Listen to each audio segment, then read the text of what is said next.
of the stream. Yo, what's up, Walter? What's up, dude? Alright, let me switch.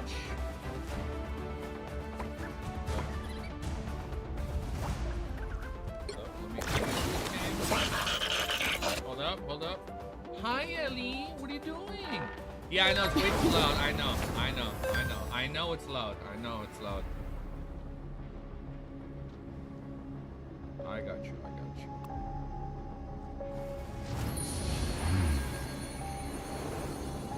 Why is it Doom? Where's my screen? Oh, that's weird. There it is. There's Doom for like a sec. Here, let me let Ellie out and then we'll keep raiding.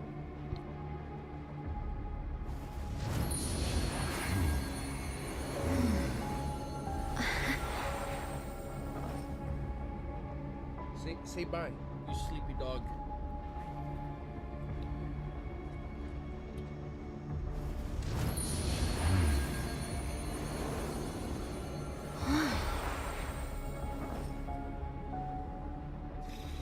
Doom was, I know, Doom loud sound effects. Oh, I know it's loud. I'll lower the volume. I got you guys. One sec. All right. Hey, I'm gonna let you go. Okay. Go outside. Love you. Go outside.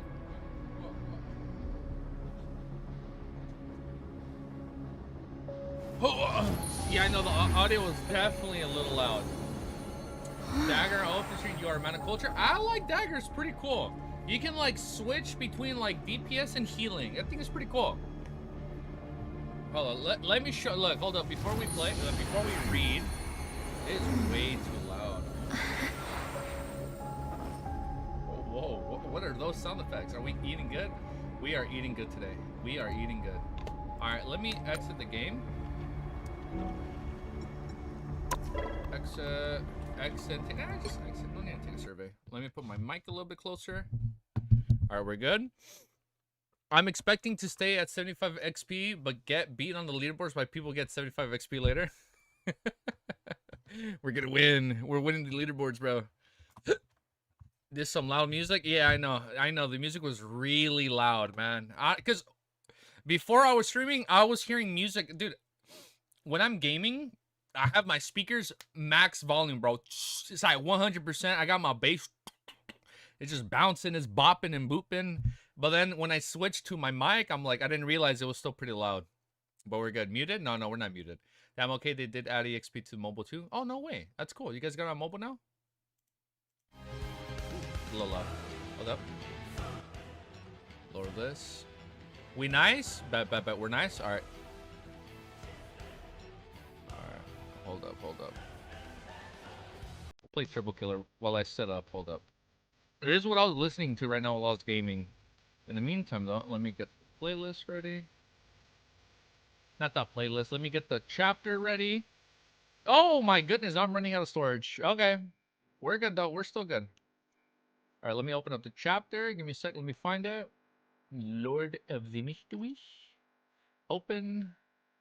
Check. It's loading. It is loading. Give it a second.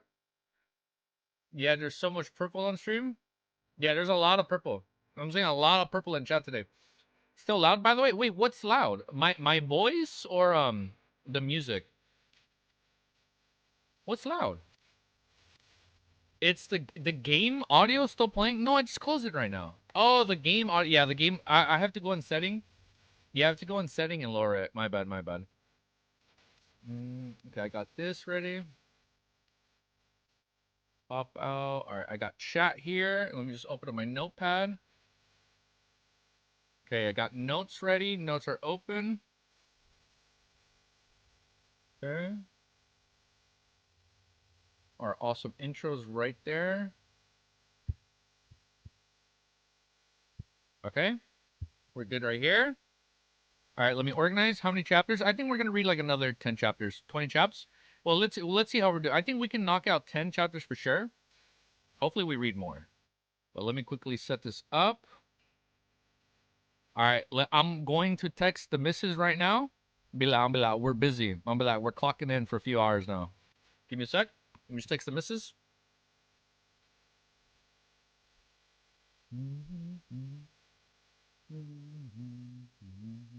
One sec.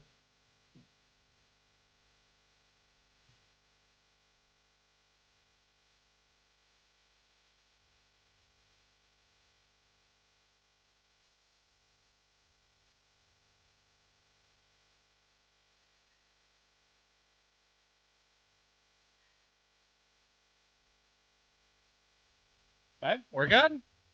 We are free. Yo, what's up, dude? What's up, D? One chapter? One fucking chapter. Hey, man, you know what? Low key, I almost forgot to hit live. Trissy in 2 days. I'm ready. I want to know more Trissy.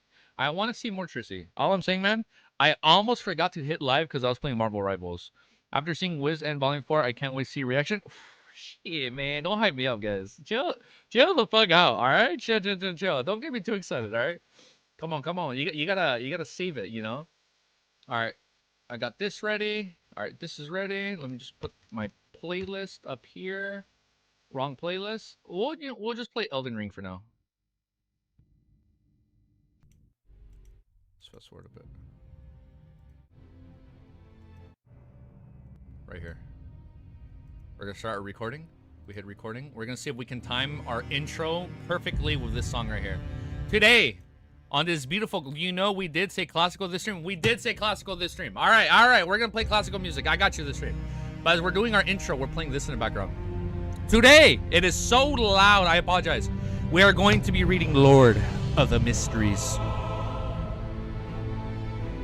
We're so close. We're almost at the end of Volume 4. We're done with Volume 4 in like 2 streams. Too loud? I know, it's way too loud. I know. But we are done with Volume 4 in 2 days. We're 2 streams, 2 days. We are done with this volume. We're going to resume chapter 770. Our competitor, he's like 2 streams ahead of us. We're going to catch up. And no problem, Cap. I'm capping your cap, bro. Just give me a sec. Just trust. Believe in the process. We will prevail. We may have lost the battle, but we have not lost the war. So if you guys are excited, Volume 4, The Undying, 2 streams. We might have to add a 0, but or add a 1 before. But we are going to do it in roughly 2 streams, you know. 2 plus minus give some, all right? Point is, we're going to catch up, okay? Point is, that is the point. We're going to catch up, okay? Now, let's just read. We're not going to stall. We're just going to keep reading, okay? We are going to read until we pass out on stream, okay? That is the goal. That is the goal. All right. We did our awesome intro. Let's skip this track. I'm going to lower the volume now because I was way too fucking loud. I'm getting way too excited. Hold up. I got to chill. Wiz has it too. 2 plus / minus 20. Exactly, love. Let's fucking go. What's with the EXP system? I'll be honest, I have no idea. I know that's I assume that's just a new feature YouTube rolled out. That's how I'm interpreting it. I feel like it's probably just a new feature they rolled out. All right, but this is ready. We're good. We're ready. Chat, OBS, YouTube, notes. We're good. We're good. We're ready. 2 streams over 150. Yeah, well, we'll find out. We'll find out. We'll find out. We'll find out. Look, we already did our intro. Look. We're on a fucking roll today, guys. All right? Chill. Just give it a... Just follow the process. Believe in the process. All right, wait, hold up. We did promise free domain classical music. Shit, I forgot the website, man.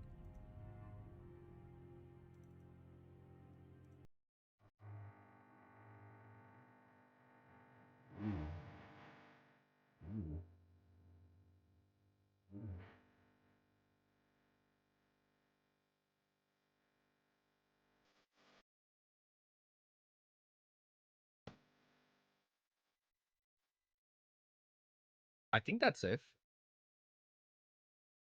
Wow, no, that was way too loud. I'm sorry. I forgot what was the website you sent me. Oh, I found it. Classicals.de. Yeah, right here. I got you. Give me a sec. I'm just gonna click a random guy. Shit. Oh, this one. The Bumblebee song. Well, oh shit, I fucked up. Wait, we're gonna read our intro.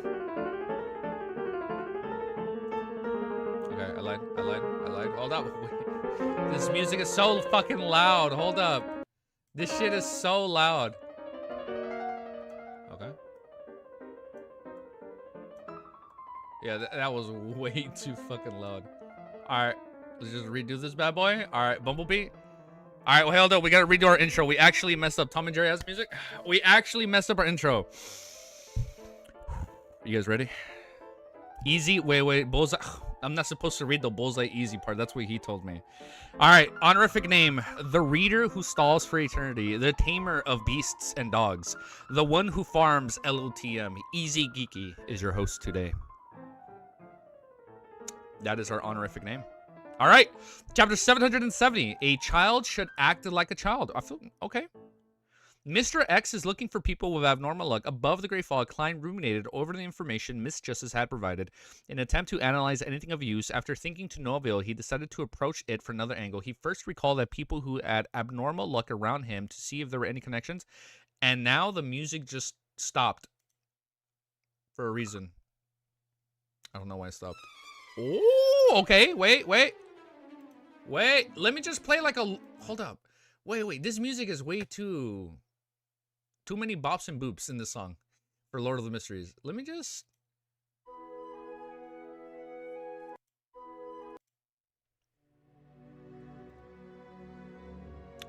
Can I play like some... Is there any like copyrighted free Frank Sinatra music like from Evangelion? Or like Fly Me to the Moon or something? Just trying to find a long song.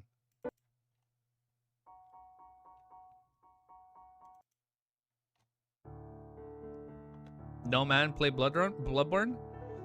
Stop. You can use YouTube video I sent if you want. Okay. Wait, hold up. I did promise. I did promise this. I did promise a classical stream. I don't know for how long, so we get into a boss fight, we'll probably take it off. But, alright, let me just open up Discord. Fucking shit, man. I'm feeling like a fucking connoisseur today. Oh, Milosh sent me the recipe for the throat goat tea water. Okay. Music domain?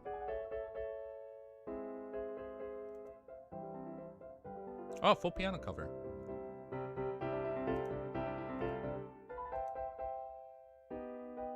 Okay. Shit. Oh my god. Hold up. I have so many fucking tabs. Oh my... Hold up, bear with me for 2 seconds. There's so much fucking shit playing.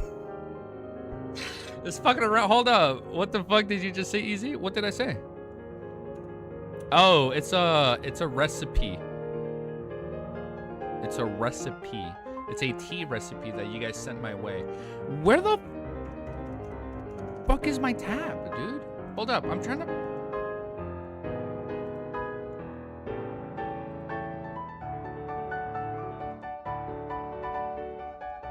I lost the fucking... Oh my god. Kill me. Kill me. Oh my god. Guys, oh my god. You should add an absolute cinema emote low-key. I do want to add one. Good music? How do I reinstall Wi-Fi? Wait, hold up.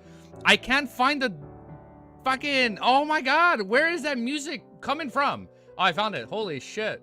Wait. Oh, it was on the same tab. I'm so dumb. We're listening to Banger. I know. Can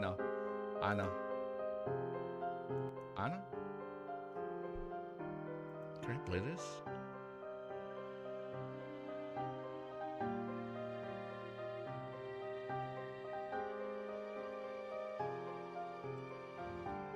Wait, let's just play it once.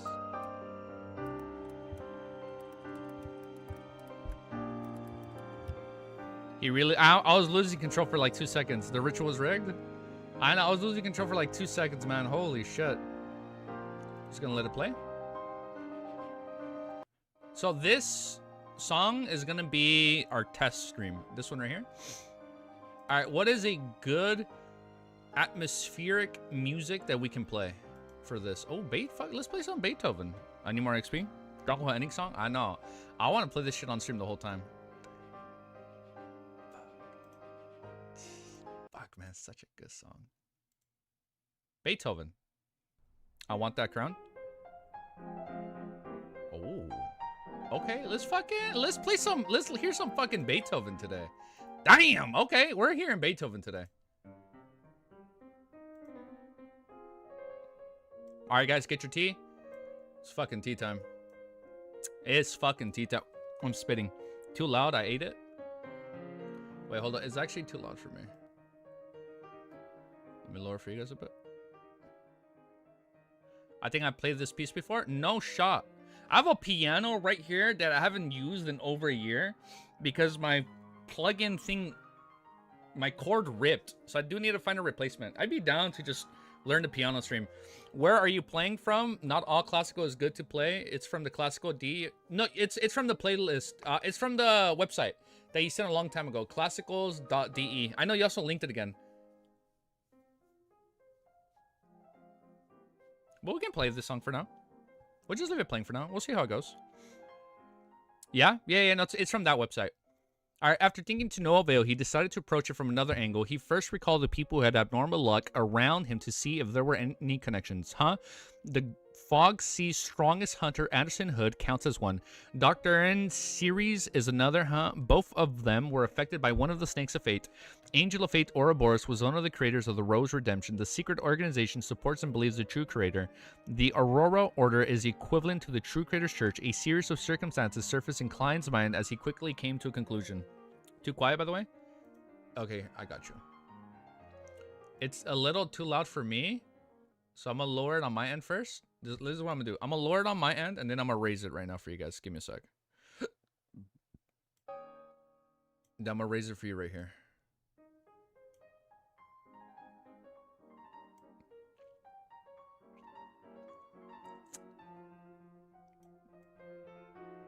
Let me put it a little bit slow, just because I don't know how to gauge this music. I don't know how to gauge it, but let me just put it right there for now. I'll probably adjust it right now.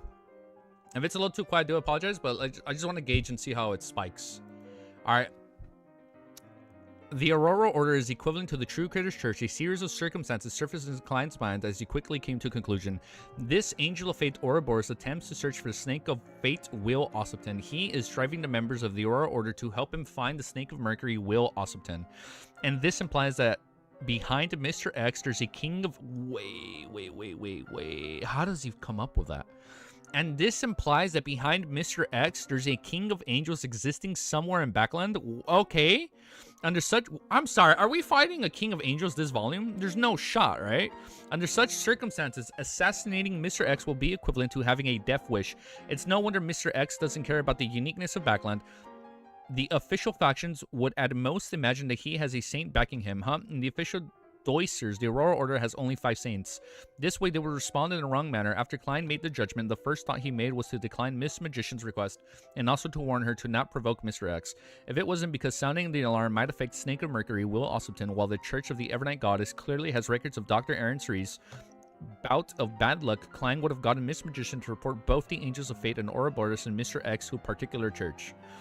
He calmly thought for another few seconds and conjured the world Gurman Sparrow, making him pray into the gray fog. I'll confirm the situation and give you a reply tomorrow. He didn't directly reject her commission, and he planned on first asking Snake of Mercury, Will Ossipton. He then immediately returned to the real world, and he carefully took out the extremely fragile paper care from his wallet before gently unfolding it. Klein wasn't in a rush to write anything. Instead, he first recalled the various questions he needed to consult Will on. After thinking up a draft, he got out a pencil and sharpened it with a blade. After stretching his muscles, Klein wrote, "The members of the Aurora Order are searching for people with abnormal luck. I wonder if you know how to use the worm of time to create charms. We're going to make charms out of that. Does your placental blood count as a mythical creature's blood? If it does, I hope to attain 1 drop. What price would I have to offer?" That's so messed up, dude. Oh, wait. I realize, how do I keep it auto-playing? Wait. Shit. Do I have to manually change the song? Oh, this one is good. I've actually heard this one before. Was it in a Call video? Somebody saw me there? Wait, what? I just find username everywhere. Username. They're everywhere. They're everywhere, man. And we found my place, and let's keep reading. Klein had originally planned on asking Will Ossipton how he was able to maintain his rationality.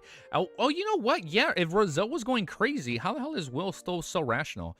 After all the church's information indicating that there had been no public faith in the Snake of Fates, however, he ultimately curbed himself from doing that. After that, Will Ossipton, in his infant state, replied, "How did you conceive the notion that I'm rational?" The way he had no idea if Will was joking or speaking the truth. Although there's no organization that believes in the Snake of Fate, there are certain areas that believe in the god of luck. It's considered a traditional custom. Perhaps they are an alternative identity of Will Ossipton or Ouroboros. If you right-click on the timeline for the music, you can loop. Okay. Okay, I'll do that then right now. Let's do that at the end of the chapter. I got you. Klein mumbled silently and used the best of his clown abilities before managing to refold the paper crane. He then placed it underneath his pillow. When we find like that one banger classical music, we'll loop that one. After doing all of that, he had the time to calculate how much cost he had. 17,046 pounds, 5 gold coins, 3 solis, and 8 pence in charge. If I had assets like a house, manor, and company shares, having so many liquid assets would make me quite a tycoon in Backland. Of course, I'm still very far from being a top tycoon. To reach them, one's overall assets need to be £1,000,000. As Klein was glad that he had quite a bit of money, he recalled his debt as well as the large investments that he needed to make in order to develop his persona's image. He then drank a mouthful of water, got into bed, and covered himself with a light but warm blanket before slowly falling asleep. Amidst his reverie, Klein suddenly snapped awake and saw the desolate black plains. He walked all the way to the pitch-black steeple in the and Will's in the dream. In the middle of the plains, passing through the chaotic and abnormal layout before coming deep into the steeple. Like before, there was a circle of tarot cards underground. However, the protruding area in the middle of the tarot cards didn't have any silver lines written. Will Awesometon didn't give a reply. Then why did he pull me into this dream? Amidst Klein's puzzlement, he suddenly saw a black baby pram roll out of the shadows. In it was an infant whose looks were indescribable while it was wrapped in silver silk. Mr. Snake of Fate, Klein politely and cautiously asked, "Wait." The infant immediately said in a clear voice, "What's a baby talking? What the fuck? What makes..." The infant immediately said in a clear voice, "What makes you so sure it's a mystery? Isn't that determined from your name? Don't mind such details." Klein lampooned and relaxed due to the attitude that he was given. "Then how may I trust you?" Will Ossipton in baby form tearfully answered as it snapped stumbled. "I haven't decided. As you know, oh, you don't." Dude, he needs to join the Terror Club. There's no shot Will doesn't join. You get some XP thing in chat too. I don't even know how that happened. Did you have to enable that, Wiz? Because for me, it just randomly popped up yesterday's stream. First time to live. Yo, what's up, Moon? No shot. What's up, dude? First time joining? Dude, thank you for joining, man. Thanks for hanging out with us. As you know, oh, you don't. Every time I start again, I try to make myself a little different. Wait, Will's done this more than once. Every time I start again, I try to make myself a little different so as to maintain a good mental state.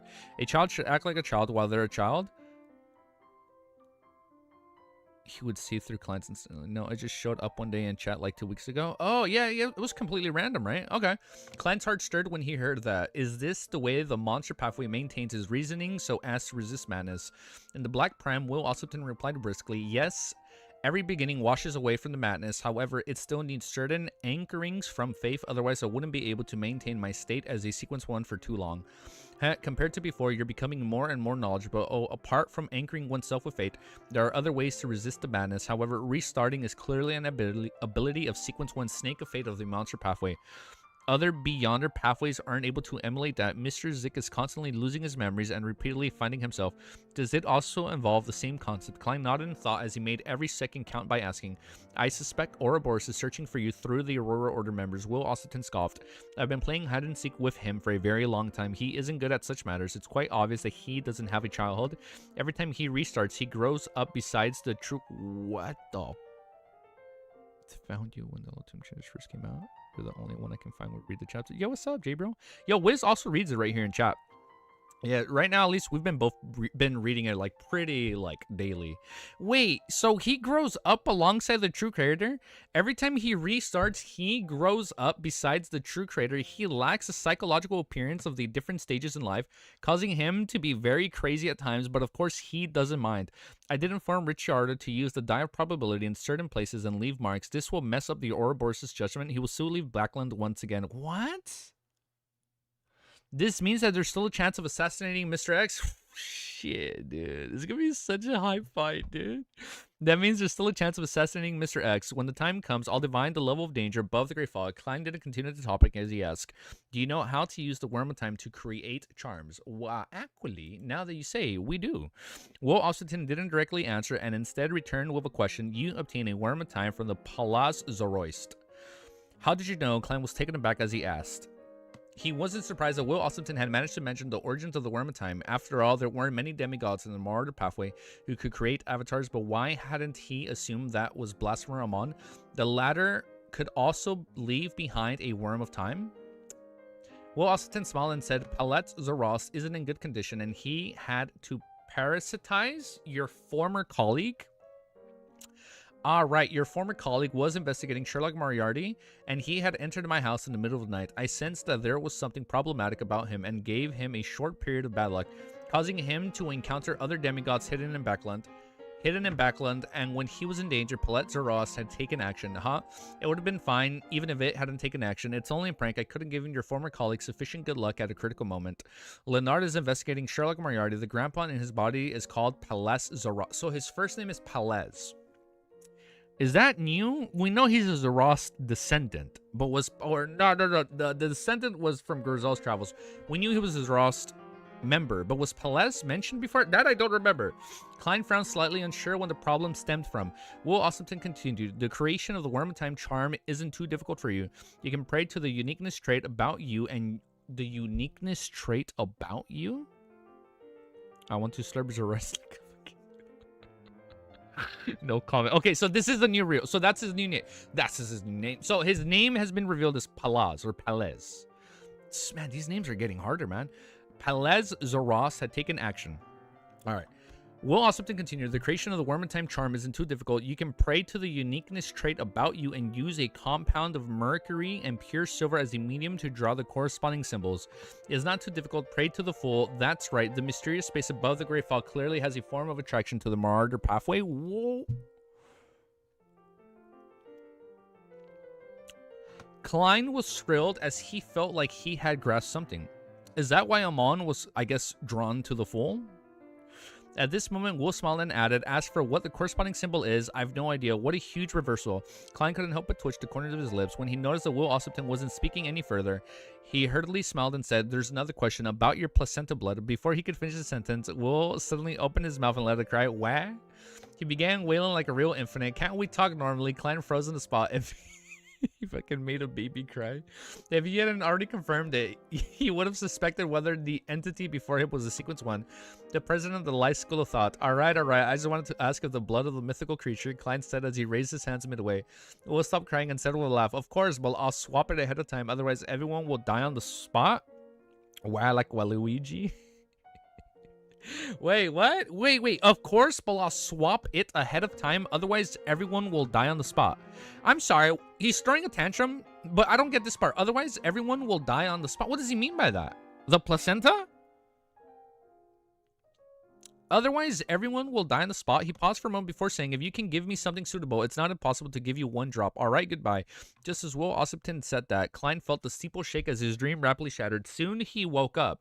Because he's powerful? Well, blood of a sequence one will kill everyone who sees it. Oh, technically you're still looking at God, right?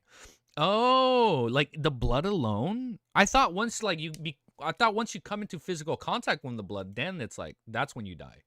Or when you physically all right, I guess that makes sense. Yeah, because you're still technically directly looking at an aspect of him. Okay. All right, that makes sense. All right, next chapter.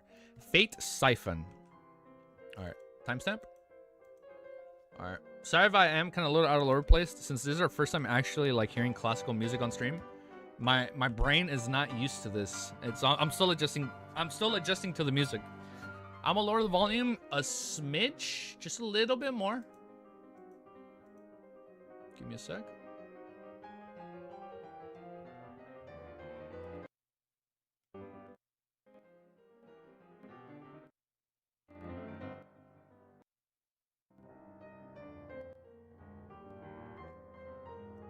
Right there. My monkey brain isn't used to classical music either. I know, I'm not used to hearing classical music on stream. And since the music is, since it's kind of like fast, it's like, it's trying to make me speed up, but I'm trying to read at a normal pace. And it's like, it's kind of throwing me off, but we'll get used to it right now. Let me turn on my air in the meantime. It's fucking hot, man. Summer is not fun, man.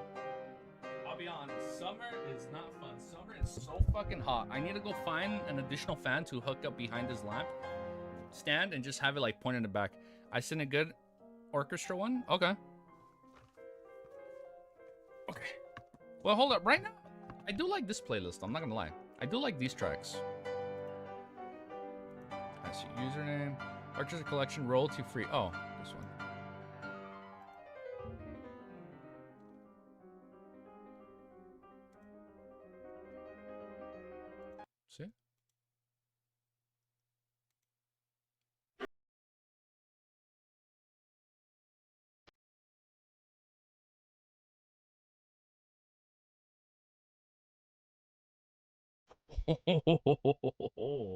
Okay, Greg.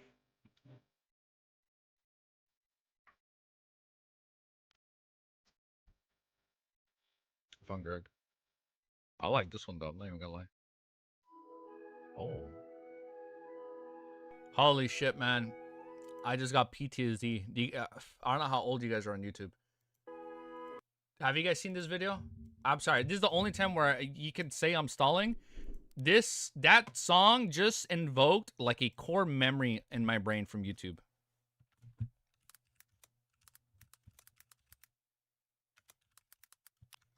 That literally just evoked a really core memory. Okay.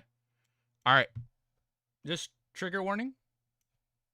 Sorry, you guys gotta watch this. This just invoked a super like. No, wait, no comment, no comment, no comment, no comment. Wait, hold up, guys. Don't spoil it. Don't spoil it. Hold up, hold up, hold up. This just wow. I literally just unlocked the core memory. It's crazy. All right, trigger warning. Hold up, careful. If you hold up. Fucking Doom. I gotta turn that off. Here, I'm not a fucking baby. I'm a grown ass man. I'm a fucking grown man. Hold up.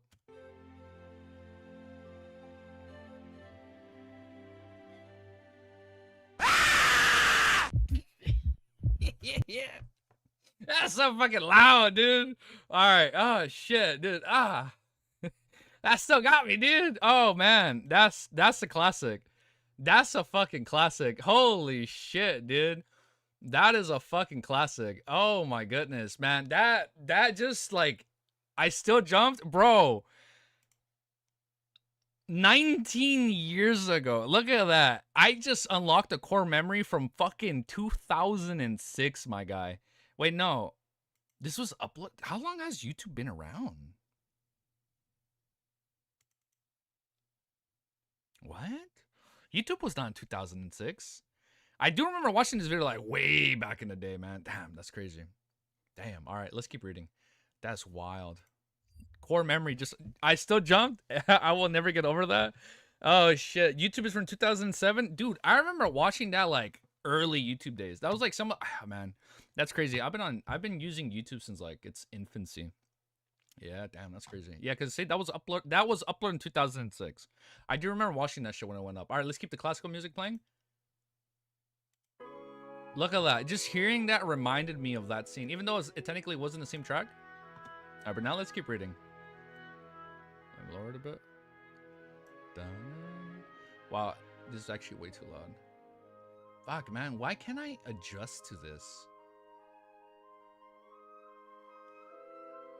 Wait, username, is it okay if I play this first one? Just because it's 7 minutes, it's 8 minutes long. And I feel like this could work. I think. And remember to loop.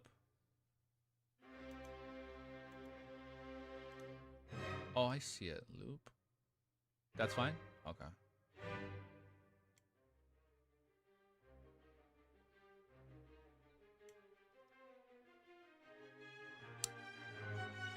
Just might be too intense? Okay.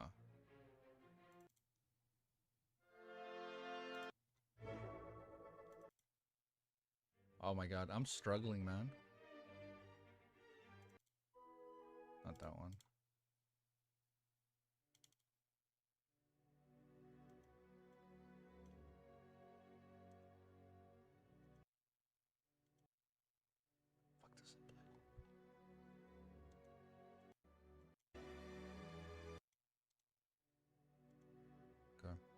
We're good.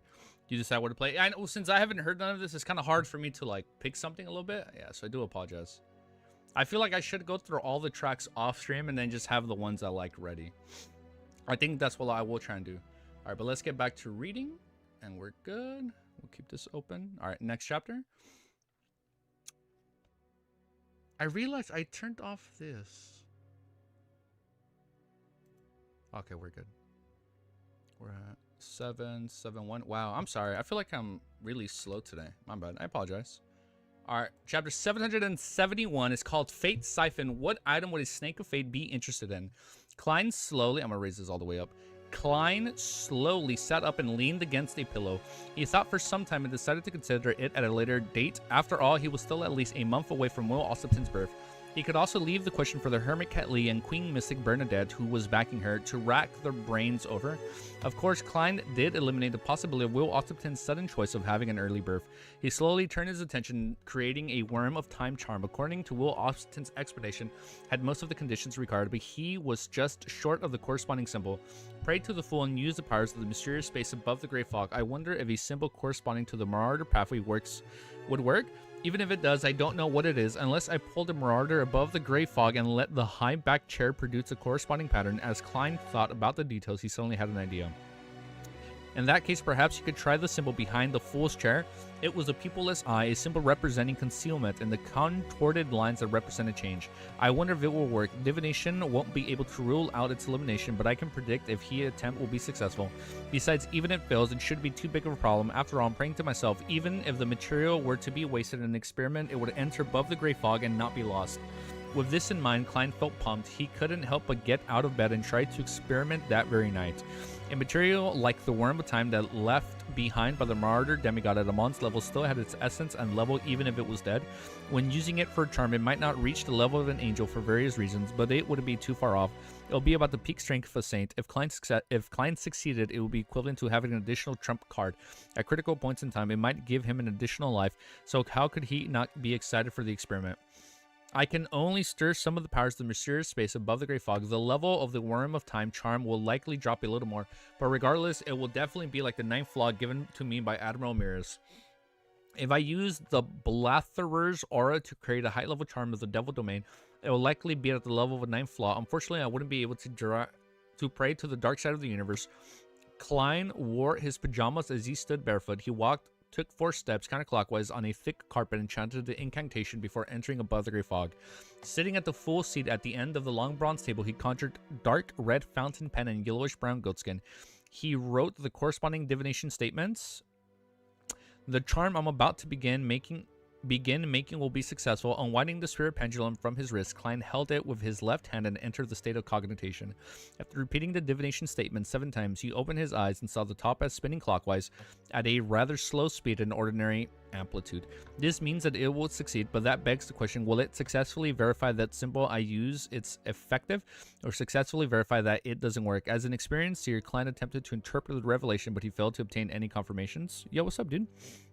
With regards to this, he could only decide to experiment. There was no way for him to eliminate the mistakes that he didn't do so. Right on the heels of that, Klein wrote a new divination statement. The assassination of Mr. X this Friday will be dangerous. The time the topaz pendant continues spinning clockwise at a faster frequency and greater amplitude. Oh, that's not good. There's significant danger, but it doesn't reach the level of a demigod participation, much less that of a king of angels. If it involves an existence of that level, he will definitely sense my divination and resist it. From the looks of it, Angel of Fate Ouroboros will soon be led out of Backland. This means that the danger itself is a result of Mr. X and his subordinates.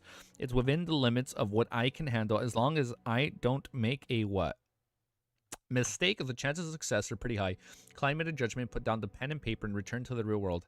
As a mystical experiment who often created charms, he had no lack of common materials. He immediately got out some candles and lit them on the table. Following that, he set up a simple altar against the glow of the dusks.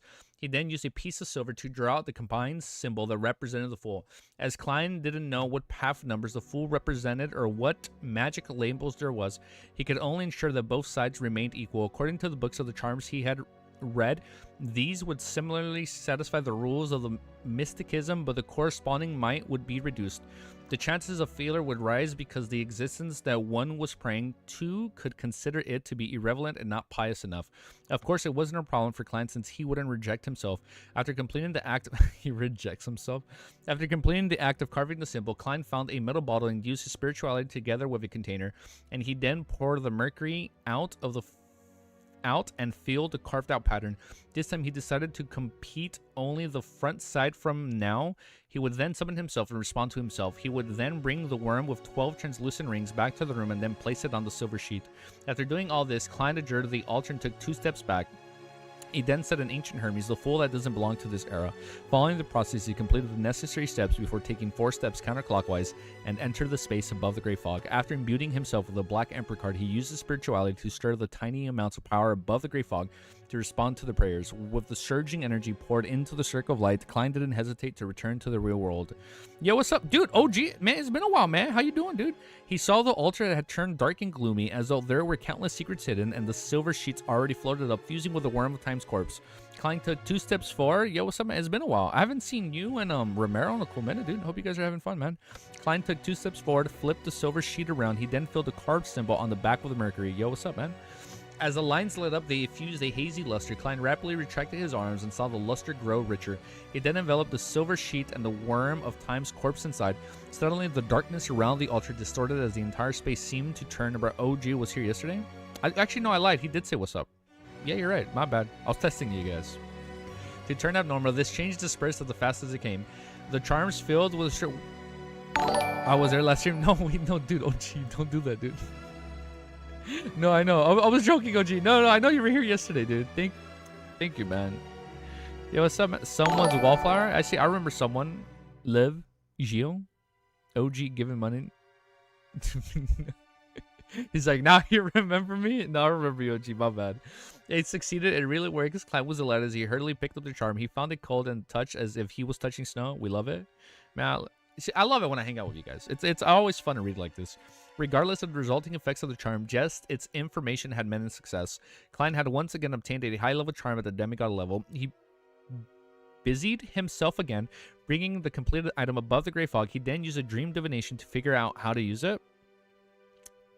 So now he has a demigod charm with the Worm of Time.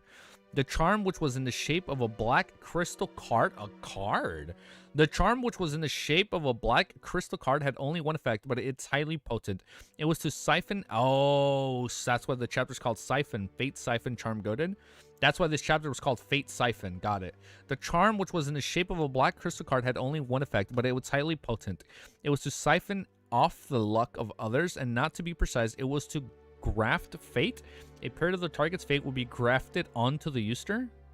Wait, so it's like you're stealing their fate, or like you're stealing their luck and you're putting it on yourself.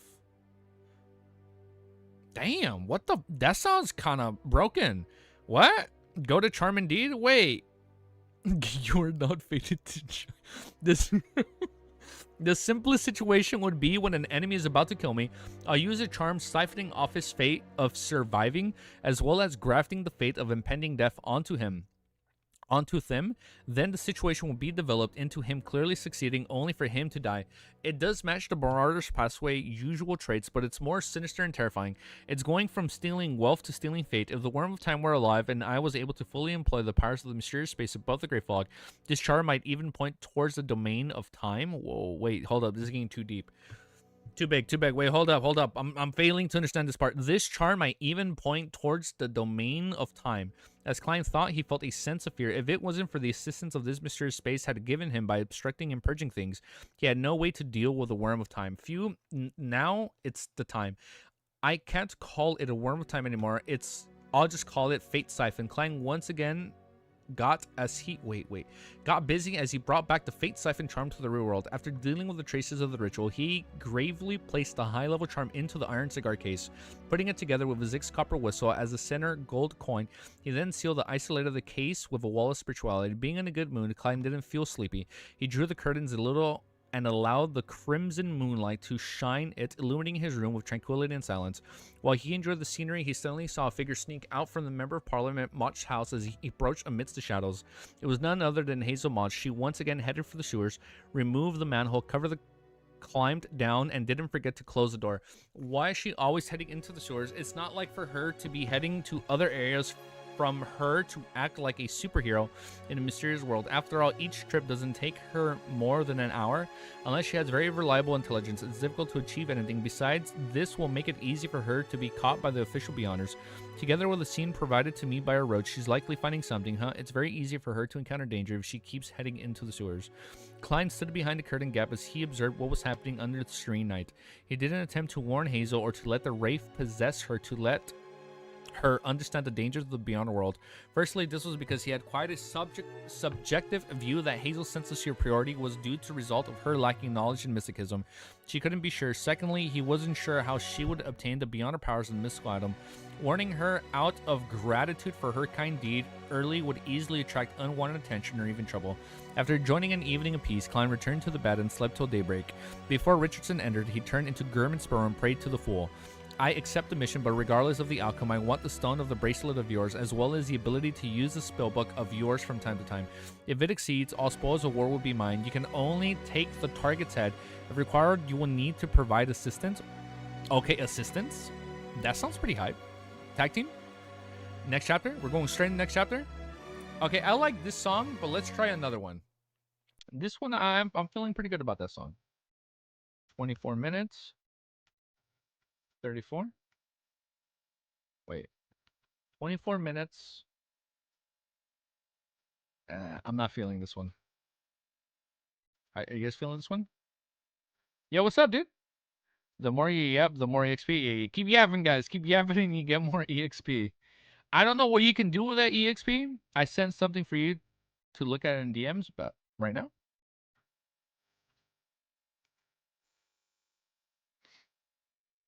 Oh, it's a slumber charm. Wait. Check it out. So this is the slumber charm. Okay. Damn, that's sick. Wait, it looks different. This charm reminds me of the sleeping charm they used in the Dunkpa. And then you got this. You can become a mod at 500 EXP for 5 minutes. You know what? That sounds pretty badass. That sounds pretty cool. That actually sounds pretty cool. I think that'd be pretty badass. All right. The first one is that? That was the first one? Okay. You see? I like it. Oh, that's sick. Okay. All right, let me close this. One is Slumber Charm, 2 is Requiem, 3 is Dreamland. Oh, those were the different charms. This is actually... Okay, so it was a Slumber Charm. Okay, so the first one was a Slumber Charm. I like how it kind of looks like a fan doll. That's pretty cool. Fuck, dude, I got so many tabs on my screen. What the fuck, bro? Oh, man. Yeah, we're going to read more than 10 today. Well, 10. 10 plus. 10 plus. 10 or 10 plus? Skip this one. Okay. I'm feeling this one.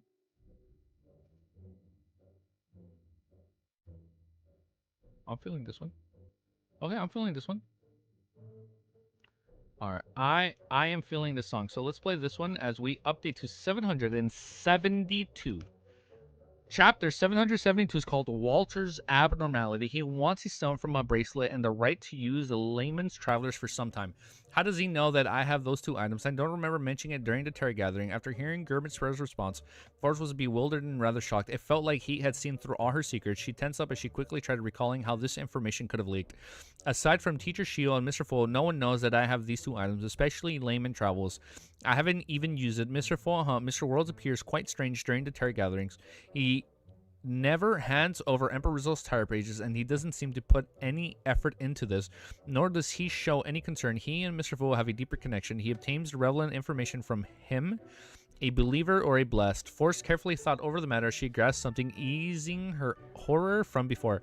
Only at this moment did she have the time and energy to consider if she could accept German Sparrow's request. To Force, such a price was too cheap, far lower than she had expected. Further, it was reasonable. As a beyonder who seldom went out and just stayed home, writing and resenting, lending layman travels for some time didn't affect her safety or her need to use it, and likewise giving 1 or 2 remaining stones and a bracelet that allowed her to travel through the spirit world didn't cause her to lose all her trump cards. No, but then she only has like 3 left. The only whoa, the music is getting way too loud now. Hold up. That's way too loud. Okay. Wait, hold up. The music picked up. Oh, this song is like 11-minute song. Let's just play this. Yeah, we're gonna play this one because it plays for 11 minutes. Hey, let's aim for halfway through COI of the stream. Bet we'll get there. We'll get there. Only at this point she have the time and energy. I just read this. Please inform Mr. World that I accept his conditions and I want to try my best to provide him assistance in the operations. He originally wished to warn Gurman Sparrow that using the stone might result in the side effects of receiving the ravings of the full moon. But she then realized that it was apparently only something beyond it from the apprentice pathway encountered. Regardless if it succeeds or fails, I'll obtain the stone. I'll be able to secretly leave Backland and meet with Mr. Hangman to explore the primitive island. When the time comes, I'll use the spellbook to record the usage of the stone. That way I don't have to worry about the return trip. That's unless my luck... Wow, that's really loud. Unless my luck... That way I don't have to worry about the return trip. That's unless my luck is terrible. The recording fails. Klein secretly heaved a sigh of relief, opened the door, and got Richardson to help him dress up. Sir, after breakfast, you scheduled is to head to the Royal Museum to see the royal family's collection and exhibitions. As Richardson helped his employer wear his coat, he informed him of the day's schedule. As Dwayne Dantes mastered social dancing very quickly, the number of etiquette classes in the morning went from 5 times a week to 3 times a week, allowing him to spare time for others, as such expeditions were definitely a hot topic, a conversation in high society circles, but not going in person, it would make him appear lacking. As for the heading to St. Samuel Cathedral for Bishop's preachings, Klein had concessiously lowered his frequency. This wasn't because he needed to donate tens of pounds each time, but that he was afraid of heading there frequently, despite having the novelty period wear off, would incur suspicion. Being natural and reasonable were the core traits of his plans. Other than on Sunday, he planned on randomly heading to the church on the 2 remaining 6 days. He wanted to rely on an even longer period of time to accumulate intelligence so as to figure out a pattern. He couldn't be impatient or in a rush. I'm already looking forward to it. Klein looked at the dignified reflection of himself as he said it to his valet with a smile. Upon thinking of St. Samuel Cathedral and the Church of the Evernight, he naturally connected it to Leonard Mitchell's secret investigation of Sherlock Moriarty. He didn't understand what he was suspicious about. Is it because of Emmeline White's purchase of the tinder that drove Leonard to investigate the people related to him? Or was it because of the fleeting appearances of the detective in the cases of Captain and Lenavus that made the Red Gloves who are in charge of investigations notice something? Or could it be both? Klein thought about the clues that he had left behind and had a rough guess. He wasn't afraid that Sherlock Moriarty would be wanted by the Church of the Evernight, given a bounty. After all, apart from the contacting a few people that he was familiar with, the detective wasn't to appear again. He was worried that something would discover the Sherlock Moriarty, and his early appearances resembled Klein Moretti greatly, and as such, they would pursue the deceased former Nighthawk. And I'm just gonna be so sick if that happens. Oh, take care, Provoker. All right, I'll have fun. Yo, man, have a good day, dude. Don't worry, we'll have the video up quickly, okay? He wasn't afraid that Sherlock Moriarty would be wanted by the Church of the Evernight, given a bounty after part... Well, I just read this. In fact, it's not a problem even if they discover that. I'm no longer the clouded magician from before.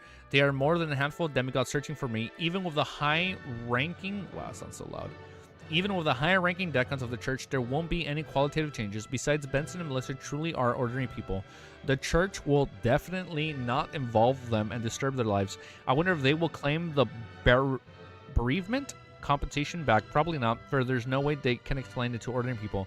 Klein wasn't that worried with all the debt he was in. That was also why he was so calm that he heard Will Ossington mention Klein Moretti's identity last night. How could a Sequence 1 angel who's good at fate-related abilities and had previously interacted with Sherlock Moriarty early on not discover the detective's origins? Even with the Grey Fog's obstruction, the interfered with many details. Will Ossington was definitely be able to know that Sherlock Moriarty originally came from Tingan. And back in Tingan, Klein had interacted with a youth named... Oh, Adamiso's being brought back? Okay, wait, Adamiso, this is his first name drop since, like, Volume 1. And, well, no, hold up. He was mentioned earlier on, I think in Volume 3 or 2, when they were talking about his pathway. I'm pretty sure, right? It hasn't been since Season 1, not Volume 1. Adamiso has been brought up before. And back in Tingan, Klein had interacted with a youth named Adamiso who was of the monster pathway, leading to him to bleed from his eyes. And if Will Ossington were to be aware of this and make a comparison, the answer would be obvious. If Leonard were to realize Sherlock Moriarty's hidden identity, I wonder what kind of expression he would have. Klein gave a self-deprecating laugh as he walked out the master bedroom. He went to the second floor to enjoy the breakfast his cook had prepared specifically for him. Adamiso's the goat. You guys have been saying that a lot. He better not disappoint, man. This half sequence 9 guy better not disappoint. I'm gonna leave it at that. You guys have been hyping this man up since Volume 1. Bro has been watching too much of Donghua. I know, just a little bit. Westboro, 2 Kings Avenue Royal Museum. Klein passed through the ticket entrance with Butler Walter and Villette Richardson and went into the museum. The exposition was held by the Lowen royal family. This showcased all kinds of collections that the historical meaning from the kingdom's founding so as to allow the public to enjoy and gain an understanding. It was a way to raise the kingdom's citizen respects and recognition of the royal family. As he graduated from the Department of History, Klein was still rather interested in the exhibition. Many of the matters that he was familiar with him had the corresponding item appear. They allowed him to plunge into the long and fascinating history from another angle. What left Klein somewhat puzzled was Walter's deep understanding towards most of the exhibits. He introduced them to Dwayne Dantes with extreme detail. As expected, a butler who came from the aristocratic household, Klein silently nodded. As he pursed the exhibits, the trio kept encountering other visitors, and the exhibition hall was quite ordinary, so people had to converse in whispers. When passing by an exhibit, Klein noticed Walter suddenly stop. He then glanced to his side as the expression turned complicated. As he wasn't a spectator, Klein wasn't able to interpret the actual meaning of those complicated feelings. All he could do was trace Walter's gaze towards the exhibit. Standing in front of the exhibit were a man and a woman. The man was in his 30s and wore a black suit, silk hat, and a golden inland cane, looking like a gentleman of status and wealth. The woman was in a yellow dress with a gold necklace. Her overall attire was inclined towards bright colors. Mr. Butler is looking at that man. Klein instantly made the judgment as he swept his gaze past the target without anyone detecting him. Was that his former master? The former guy that the butler worked with? The family did let him go? He realized that the man looked rather old. His skin was dark as a result of the frequent exposure to the sun. The back of his hand was like dried wood and his fingers were extremely rough. If I didn't look at his attire, I would have believed it if someone told me that he was a farmer, gardener, or a carriage driver. Klein retracted his gaze as he felt a little puzzled. The reason why he noticed these details was because he had seriously considered the appearance of an ordinary person who had ventured in the southern continent for extended periods of time, back when he was constructing the identity of Dwayne Dantes. He believed that apart from his gaze, bearing the natural facial features that were etched by his rich experience, Dwayne Dantes also needed to have detailed. Such skin that had experienced long periods of sun casting, unobvious scars, and rough but strong palms, otherwise it wouldn't be enough to prop up the character's inherent traits. I have to say that from the moment I became a faceless, I'm getting more and more experience and wise in the aspects of creating a new character. If I return to Earth, even without my beyonder powers, I'll have strong acting skills. As Klein made self-deprecating comments inwardly, he saw Walter recover from his stern look as though nothing had happened. As for the man with somewhat old fascicle features and rough skin, he pointed at the flag inside of the exhibition case.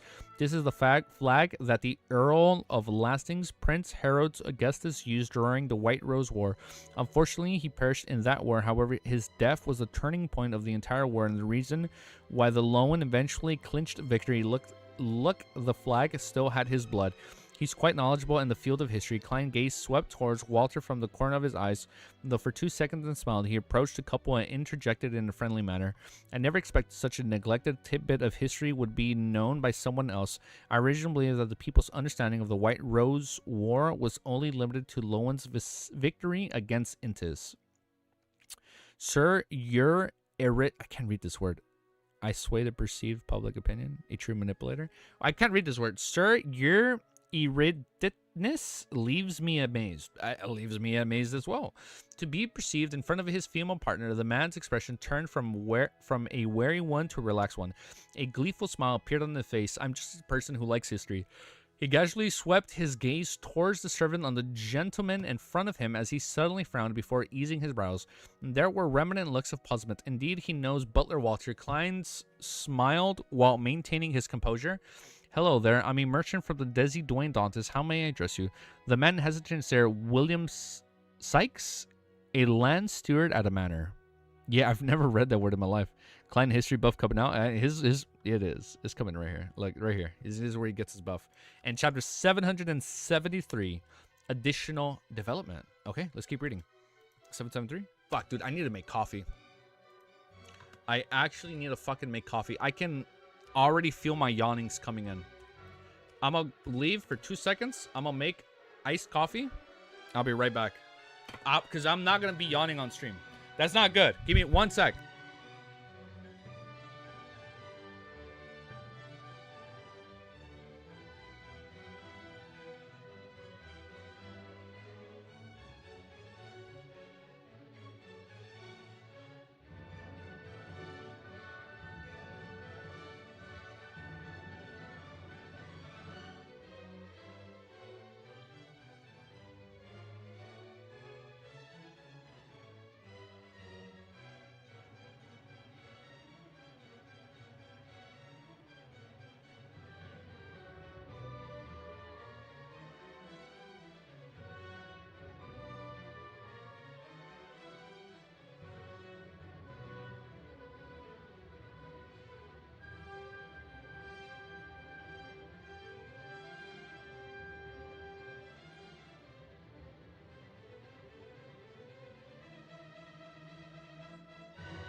Fuck. Shit, this is what I get for mixing it while I'm walking, man. Shit. Fuck. Fuck. Son of a bitch. Son of a bitch. Fuck. Alright, I'm back.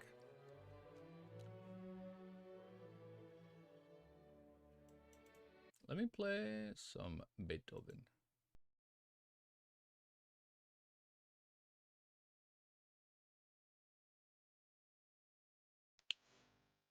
Hey to win. Oh god. Will did not like you getting coffee. He did not like that. Fuck, man. He literally sapped my fucking fate, bro. Literally, the siphon fate is at play. Son of a bitch. It's okay. Hold up. I actually need like 30 seconds to appreciate this sip.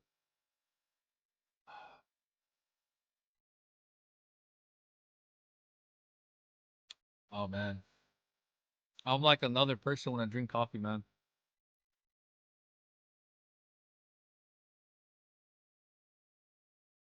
Yep.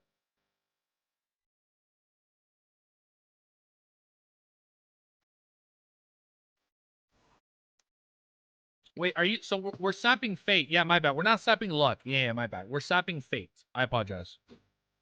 All right, we're good. That was good. Wait, you know what? Wait, hold up, username. Let me play our regular playlist for a little bit. And I do want to go through it and find music that doesn't have too. I want to find some classical songs that don't spike too much, that go up and low. The piece sounds pretty sad to me, but I like it. Oh, you like it? I'll just play this for now. Yeah, that's fine. Okay. I do kind of want to go through it and find like a good one to play. I'll just play this for now. It is going to be a little low, so I do apologize for that. Just Elden Ring music is also very hit or miss. It either goes either really loud or it's really quiet. I'll just play this one. We can't follow this playlist.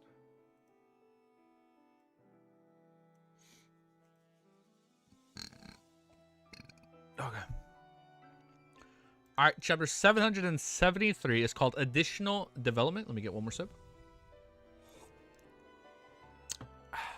William Sykes, a land steward, declined inwardly repeated the response that he got before turning the topic conversation towards the Flag and the White Rose War.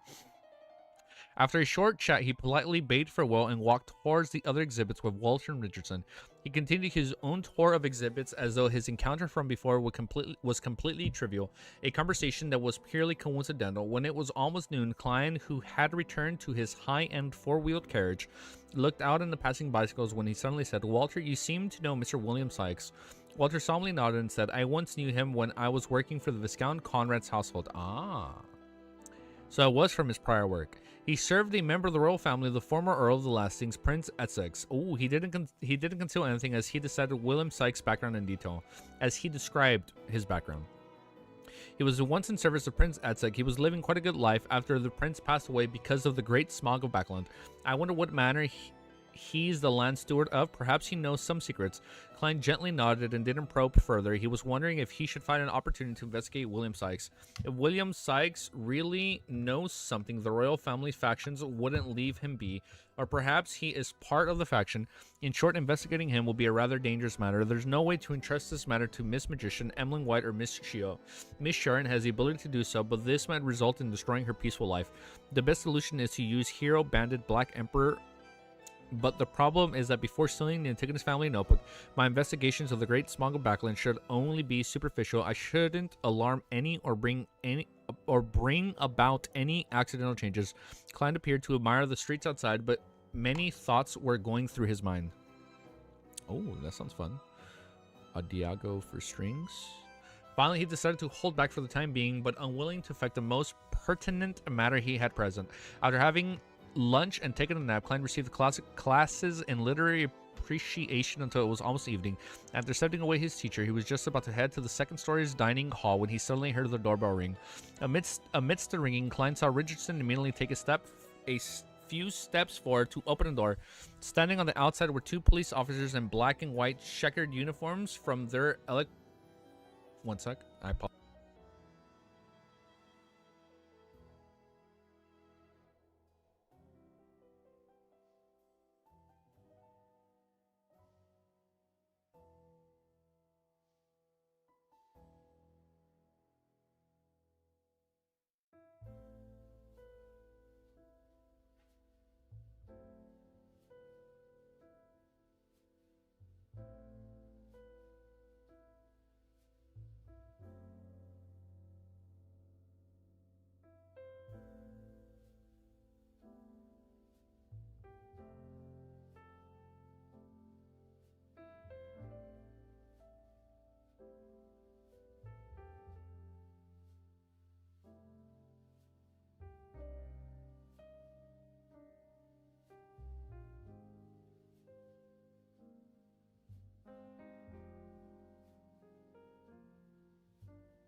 Good, we're good. We're good. I called the missus earlier when I was making my coffee, but she didn't pick up. Out of memory. Either Opera ran out of memory process or the process on the webpage was terminated for some other reason. Try reloading the page. 2 seconds. You see? It was only 2 seconds.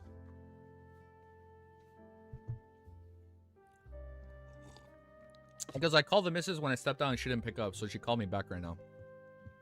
Just silent my phone now. Okay, now we continue.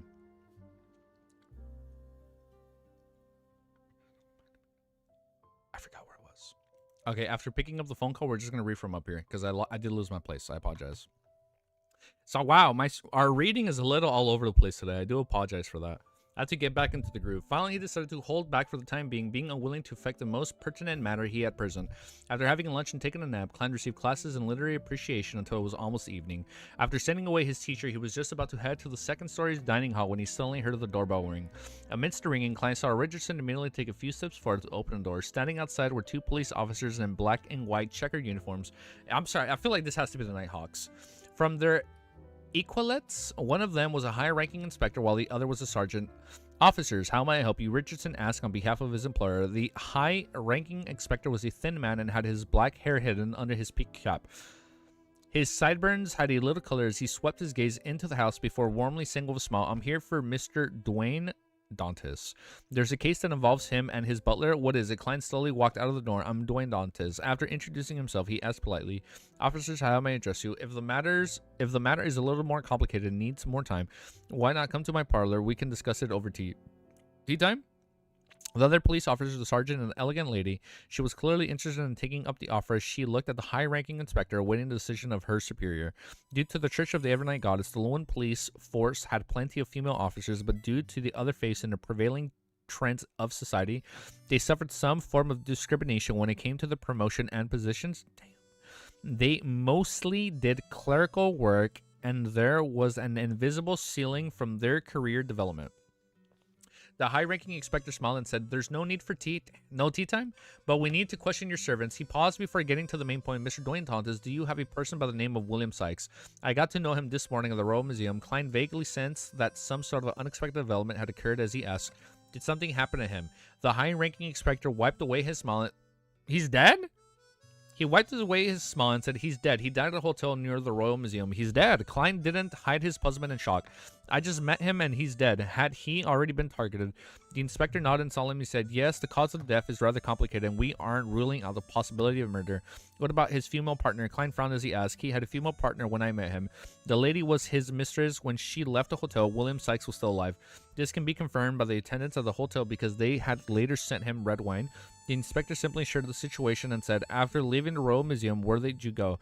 I came back here directly. I had lunch, took a nap, and attended lessons. My servants, neighbors, and literary appreciation teacher can prove that.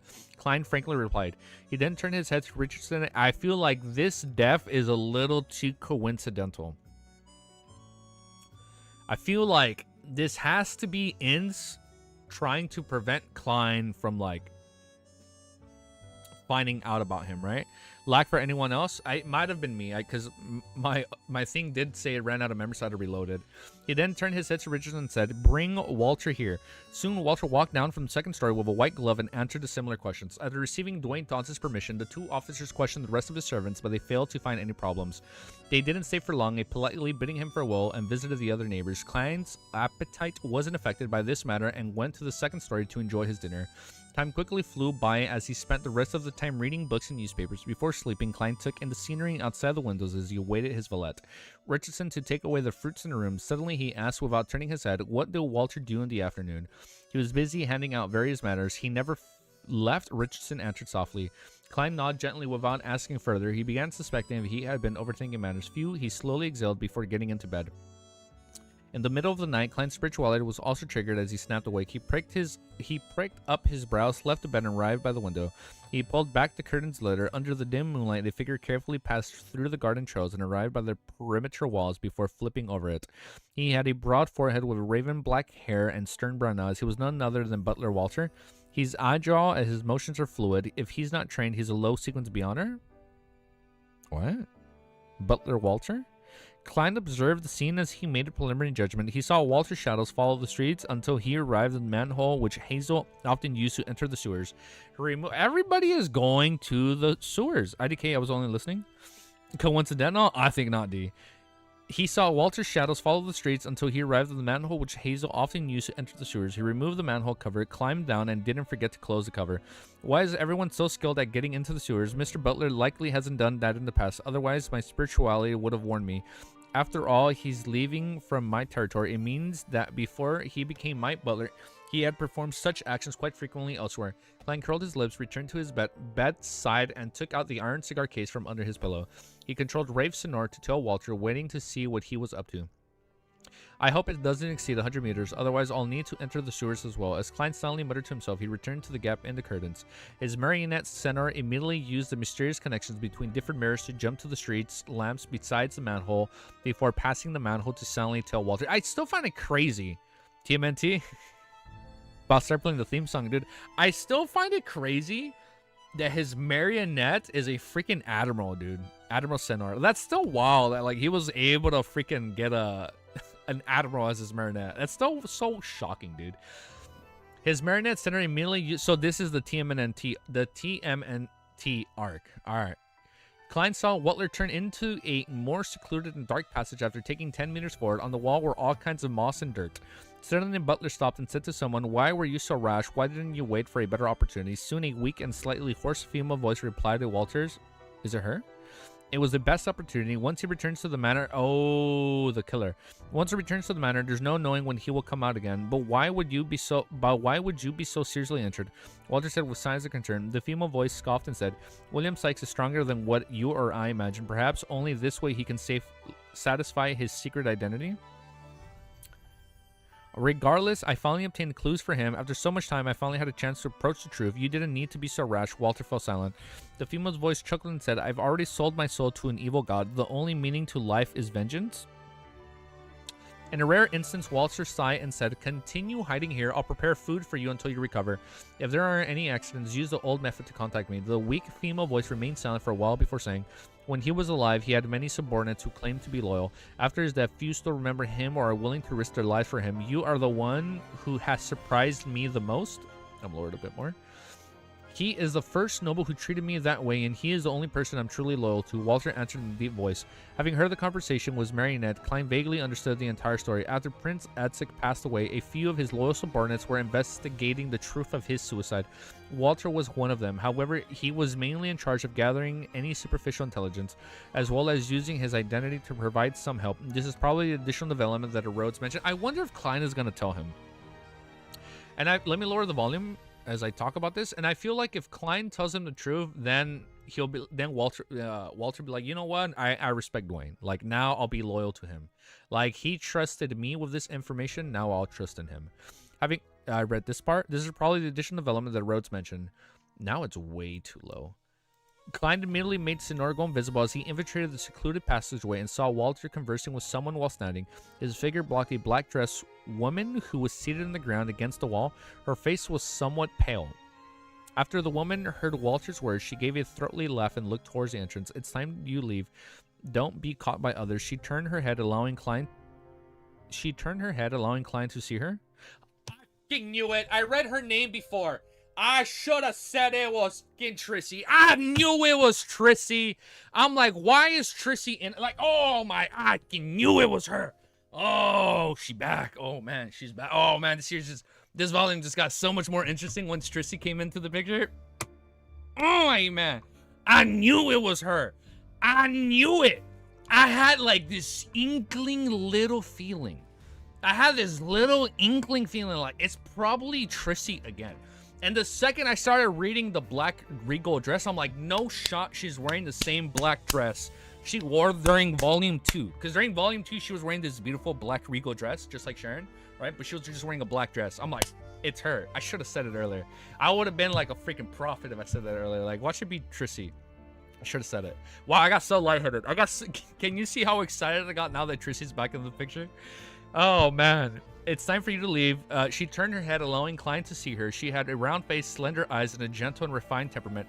Deep down, she was sweet and was an outstandingly gorgeous beauty who Klein was familiar with. Trissy. Trissy Treek. Oh, man. Oh, shit. Oh, yeah. Black regal dress is Sharon. My bad. Her figure blocked a black-dressed woman. Okay, just a black dress. Damn, dude. All right, next chapter, dude. I'm so excited. Dude. Trissy is going to be a Terror Club member. Leonard is going to be a Terror Club member.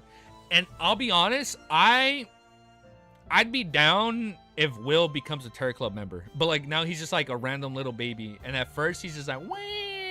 He's just crying. And then everybody's like, why the fuck is a baby here? And he just keeps up the act as a baby. Those are like my next. Oh, then Shio. I can't forget Shio.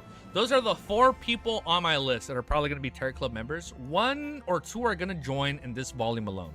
But let's keep reading. Chapter 774 is called Clues. Oh, man, it's going to be good. It's going to be good. It's going to be good. I already fucking know it, man. Oh, it's going to be sick.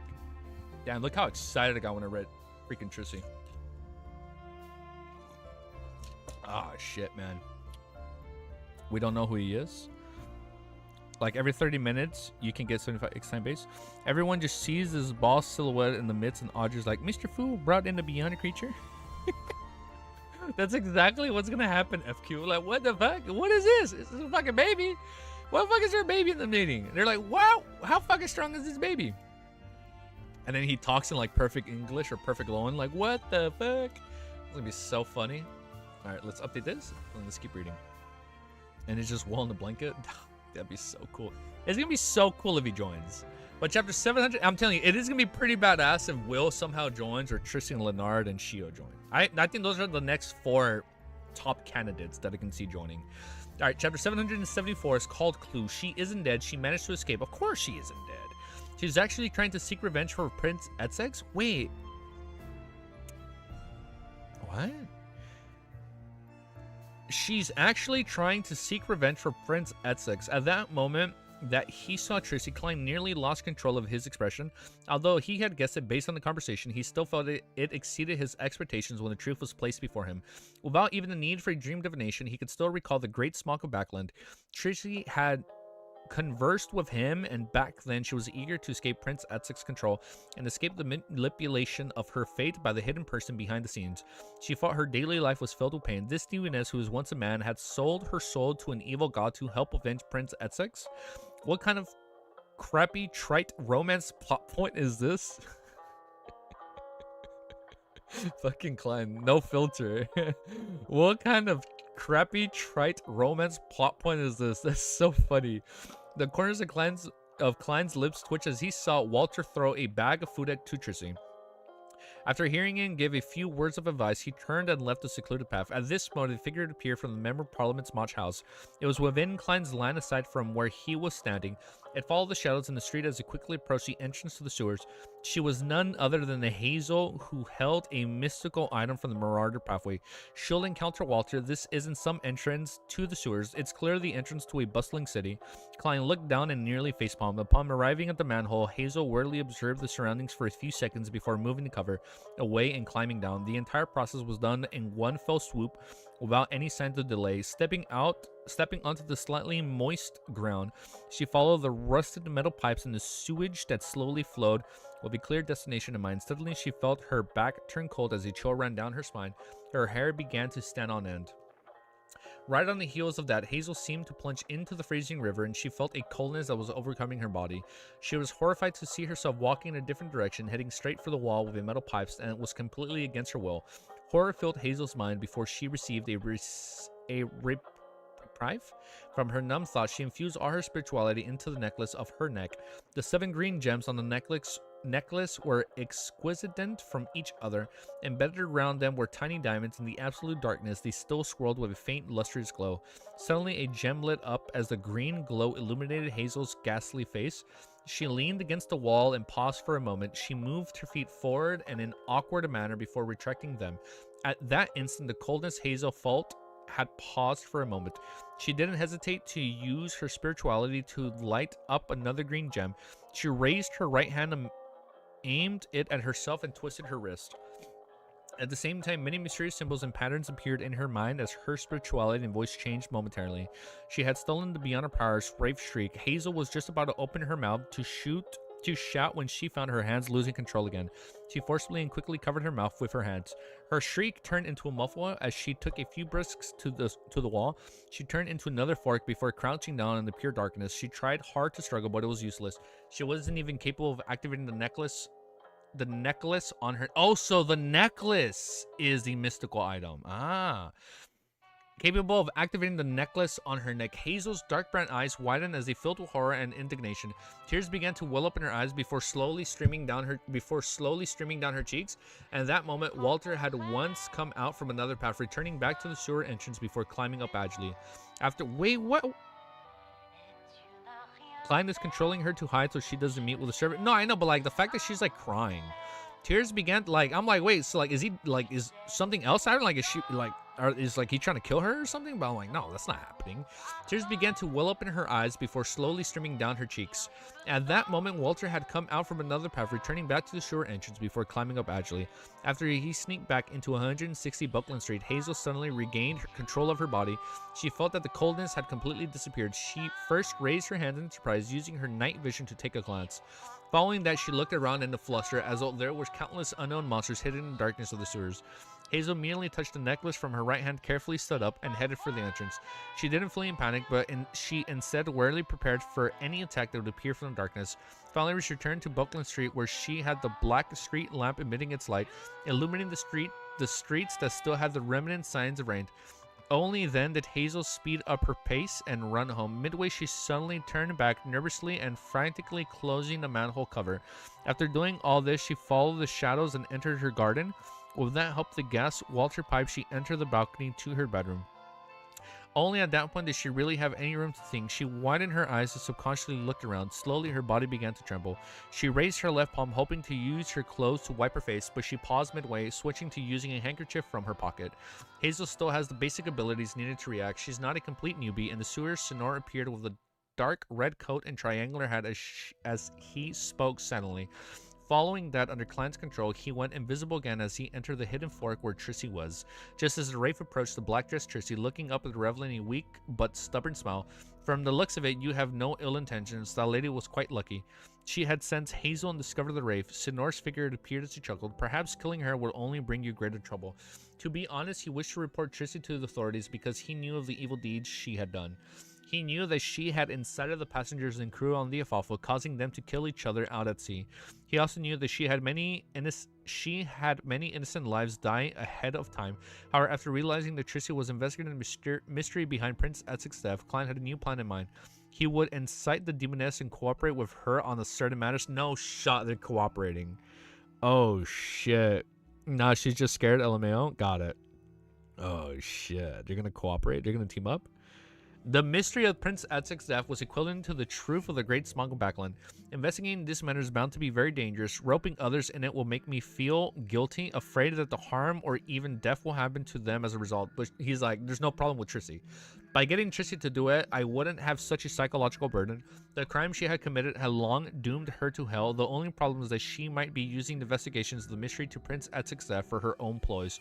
I have to be wary about this to prevent myself from being used, thus causing a disaster. As Klein thought he made Sinner take 2 steps forward, Trissy looked at the middle-aged man before her and chuckled. Since you have ill intentions, go ahead, Mr. Senor. She knows her name? She knows his name? At that instant, the marionette's senses revealed the countless threads floating and flailing around Trissy. And seated in the middle was her black dress. Wait, what? At that instant, the marionette's senses revealed countless threads floating and flailing around Trissy. And seated in the middle was her black dressed self with a pale face. It resembled a spider in the middle of her web, but it was filled with temptation and pity that made one approach her. You know me, the marionette halted in his footsteps. Oh, okay.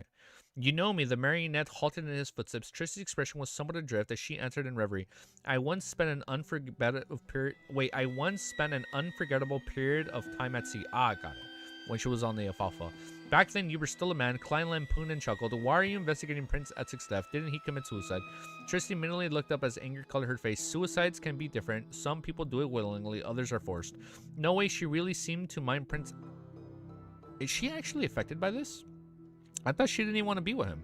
No way she really seems to mind Prince Etzic's death. Lady, have you forgotten that you were once a man? Have you forgotten the pain you were previously talked about? Don't tell me that this is the so-called Stockholm Syndrome, where you end up bonding with your captor due to the minute amount of kindness they've provided.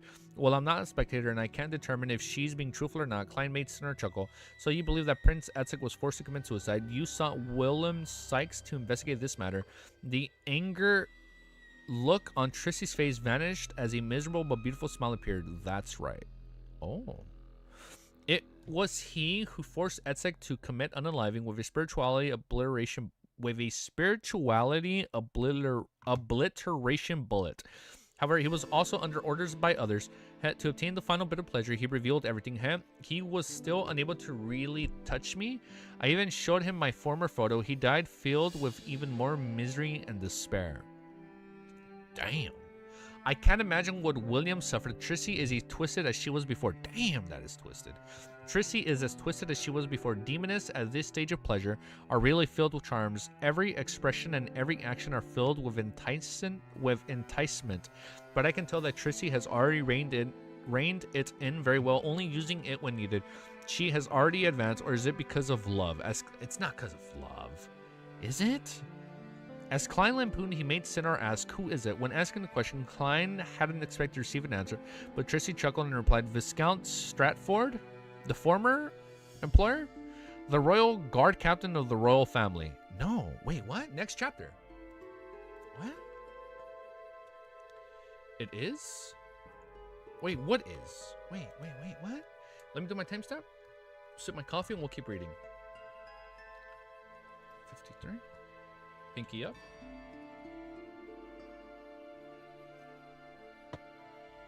Nah, Viscount Stratford is the guy related to Shield's dad dying. It is not, it is. It is or it isn't. Like, to be or to not to be. That is the question. And we're talking in riddles over here. No, thank you, Cammy. Now, Viscount Stratford is a guy related to Shield's dad dying. Okay. All right, let's keep reading. 775. All right, chapter 775 is called Making Use. Viscount Stratford, Royal Guard Captain of the Royal Family. From this point, the Great Smock of Backland... Am I missing something? From this post, the Great Smock of Backland does have inklings of a particular royal family faction being behind it. As for who it is, it will require investigation. Klein temporarily didn't have the time to verify Trissie's answer, so all he did was make Sinner scoff. I'm a little doubtful since you are telling me this so easily. Trissie said in a scoffing and self-deprecating manner, that's because it's something good for me. I can tell that you and the faction you represent are very interested in the true motives of those pulling the strings of the royal family. I would be very happy if I can provide some useful clues that cause you to have conflict with them, causing the real conspirator to surface. This will aid in my revenge and also be of the greatest help to me. According to this logic, does that also mean that I can use you to investigate this matter and fish out the mastermind behind this? From that, I can allow my faction to hide in safely before obtaining my actual information. Wasn't what Trissie said meant to entice me to engage in limited cooperation with her, while she also volunteers to be the mind clearer in order to reveal the truth? She is clearly expressing her values. She's afraid that I will eventually decide to kill her. Klein roughly understood what Trissie was truly getting at when he controlled the Wraith to say, very reasonable, I should also do the same. I believe that without my threats or enticement, you'll attempt to make contact with Viscount Stratford after you recover from your wounds. Trissie curled her lips and said, I only hope that he doesn't like men. This is something that cannot be resolved. If you're already Sequence 5, then you can consider switching to the Hunter pathway, a Sequence 4 Iron-Blooded Knight. Also, have you forgotten your past self? Why are you... Wait. It's interchangeable with Hunter? I'm trying to finish before you and Wiz. Wait, where you at, Red? Yo, start hello Tim. You fucking wait, not like you're on your fucking reread. Damn, man, you guys are crazy, dude. Man, I don't know if I'm gonna be able to reread this on stream, man. I'll tell you guys that much.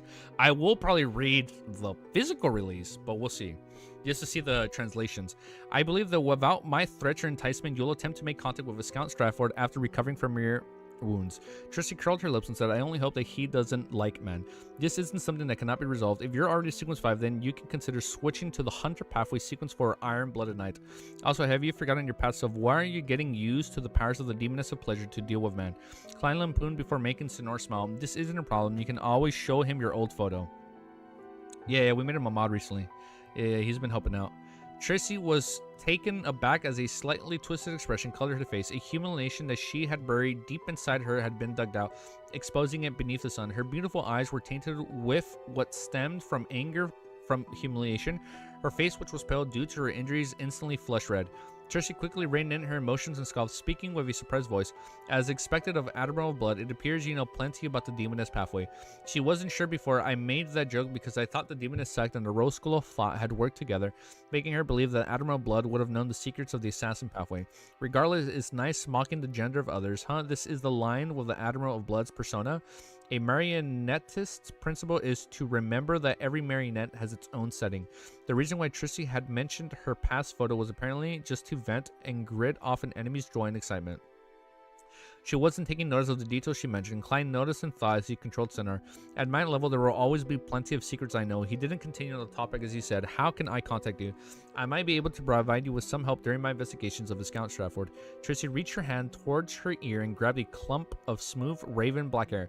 Then blue ice formed, allowing her to crack it open. She then spread out her palm, allowing it a silent pitch black flame to appear, burning the hair to ashes. Then ashes weren't lifted up by the cooler winds and sewers, but it has shrunk quickly, forming a sticky black object. Smear it uniformly over a mirror, and then I'll know that you're looking for me. I'll subsequently use that mirror to communicate with you. Trissie shook... Wait, the mirror communication? Trissie shook her wrists and threw the pasty black object to Sinner. It can be used about 5 times, and that should be enough. Whoa, and Easy just didn't decide to take it back? It's been like a little over a week. Yeah, it's been a little over a week now. As Sinner was only a marionette, Klein wasn't worried about letting him grab the black sticky object. After taking a few looks, he stuffed it into his pocket. Trissie still silent for a few seconds before biting her lips. If I need your help, how do I contact you? That's a problem. Klein did wish to have her directly contact Miss Messenger Renette Tinker. After all, Trissy would later know that behind the Wraith was German Sparrow. If she gathered any news about Admiral Blood, this wasn't something that could be hidden. After a few seconds of consideration, he decided to be a little more cautious. He decided to wait until Trissy had any substantial discoveries before changing the communication method. After all, she isn't someone to be trusted. To avenge Prince Etzek, some of her feelings are real, but they likely include some of the other goals. For example, seeking revenge for herself, Klein made Sinner survey the area and said, "These sewers hide plenty of secrets. I'll come often. You can leave the help you need in text form here. If the matter is urgent, preventing you from doing it in time, you can contact the person from before to get him to leave the message." Trissy slowly nodded. Okay, with the conversation almost done, Klein planned on letting his marionette Sinner leave.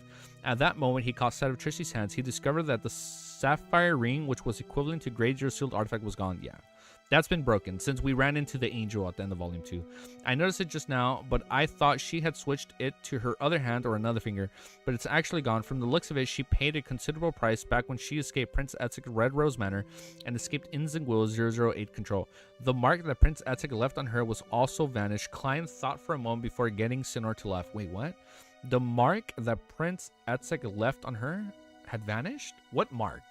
Klein thought for a moment before getting Sinner to laugh. One more thing, which evil god did you sell your soul to? Trissy gave the middle-aged man a deep look, the primordial demoness. Weren't you trying to escape from that strange state? Didn't you feel that you were increasingly becoming less like yourself? Why did you backtrack? Don't you know that by changing your name to Trissy Cheek, they were trying to make you the primordial demoness's vessel? No, she might really not know. She might not even know what cheek means. She did her best to escape her fate, only to plunge deeper into it. At that instant, Klein felt a baffling fear towards fate and deities. He made Sinner smile. It's hard for me to believe that it was you replying so easily without any qualms. Trissy's eyes had a slight tinge of confusing as she said in a self-deprecating manner, "That's because it's a problem for me, not a secret. With one more person knowing, there might be one more chance of a solution presenting itself. Even if the chances are slim, it's better than nothing. While solving the problem, there's also a high chance that you'll be finished." Klein didn't continue the topic as he said after some time, "When you approach Viscount Stratford and the mastermind behind all this, take note of any coincidences that often happen to you. The deeper investigation into the Great Smog of Backland, the more likely it will gain the attention of Insengwil and 008. Coincidences. Trissy was taken aback as she repeated the words. At that instant, she recalled all the coincidences she had encountered back at the Red Rose Manor. Amidst her thoughts, she suddenly looked up only to realize that Admiral Star's Sinner had vanished. The next morning, Klein woke up punctually, and with the assistance of Richardson, she wore his coat. Just as he arrived in the dining hall, he saw Walter standing by the door, politely awaiting his arrival. "Sir, your schedule from today is to participate in the tea session of the Member of Parliament's Motch residence." Walter professionally reminded his employer he was stern, old-fashioned, and conscientious. He looked no different from his usual self, making it impossible to tell that he had headed for the sewers in the middle of the night. Klein nodded with a smile as though nothing had happened. "I haven't forgotten." He then entered the dining hall and enjoyed the exquisite meal that had started showing signs of being repetitive. There's not enough variety for breakfast? Klein focused on eating, and after he was done, he put down his cutlery and sighed. "I miss my hometown a little. Get the cook to prepare some desi pie tomorrow." "Yes, sir, I should have thought of that earlier," housekeeper Tanger replied apologetically. Klein waved his hand as a gesture for her to not take it into her heart before he headed to the garden for a stroll. After doing all this, he returned to the third story to continue reading the papers he hadn't finished up until his etiquette teacher, Wahana, arrived. Wahana was still dressed decently with an elegant bearing. She smiled at Dwayne Dantas and said, "I heard you would be heading to Mam Rianne's place for high tea later today. Then this lesson will focus on high tea." High tea. So there's low tea and then there's high tea. Klein maintained his smile as he listened attentively, asking questions from time to time. About 30 minutes later, Walter knocked at the door and entered. "Sir, Member of Parliament Motch's servant just came over to inform us of the high tea session had been cancelled because Mam Rihanna's daughter, Miss Hazel, is sick." Oh, what a coincidence. "She is very apologetic for that, and she wishes to invite you again next week. Hazel is sick, a result of last night's fright. It's impossible if it's not an ordinary person, but beyond her has to be physically qualities enhanced. The chances of that happening are very low. Further, Hazel clearly hasn't seen the changes that result from the loss of control brought about by potions. Her mental state is still very well, allowing her to feel a sense of superiority and having no fear. Even if she was frightened, it wouldn't result in any psychological ailments. Ailments, sequence 5 of the Demoness Pathway, can make people around them get infected with ailments." The last night, Tracy secretly released her element after seeing a stranger enter the sewers, and as a Wraith, Sinor wasn't affected, so I didn't discover it. Such a problem isn't too serious. Hazel didn't spend much time in the area for too long. She's just a little shaken, preventing her from recovering quickly. From the looks of it, Trissy has really advanced to Sequence 5. Klein nodded gently and said, please give Miss Hazel my regards. I find it crazy, though, that Trissy is Sequence 5. Like, she's literally the same sequence as the one at the end of Volume 2, the Demoness of Despair. Like, and the whole point of that was for her to digest her potion, if I remember right. Like, all those deaths basically helped her digest, almost fully digest her potion. So I'm thinking along the lines, if she goes down this track for, like, avenging Prince Exegon or whatnot, she'll come to the point where she'll be able to kill as many people as a great Backland Smog incident, right? Maybe, or I feel like I'm overstretching. I don't. Maybe I'm overthinking. Let's just keep reading. Next chapter, 776. 776. Dude, look at that. We're almost at 777. I'm do my timestamp. 1 hour, 8 minutes, 37. All those deaths just for one person, and then that fucking person disappeared. That's the crazy part. Like, it was literally all in vain.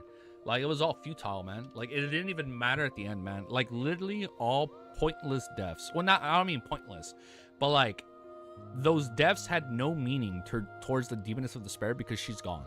Like, there's no way for her to come back. Allegedly, I think. Like, there's no way to, like, locate them. I don't know, maybe they come back, like, wherever the angel sends them. Maybe they're in, like, maybe she sends them to the abyss, for all we know. But we'll find out. Give me a minute as I enjoy this beautiful iced tea.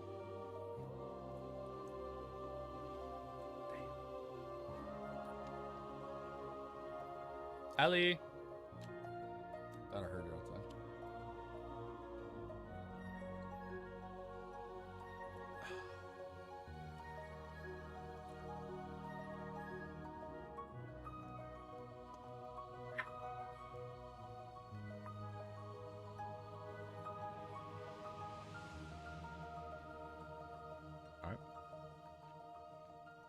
Chapter 776 is called Preparations. Without the high tea session, Klein decided to pray to St. Samuel Cathedral so as to show his devoutness.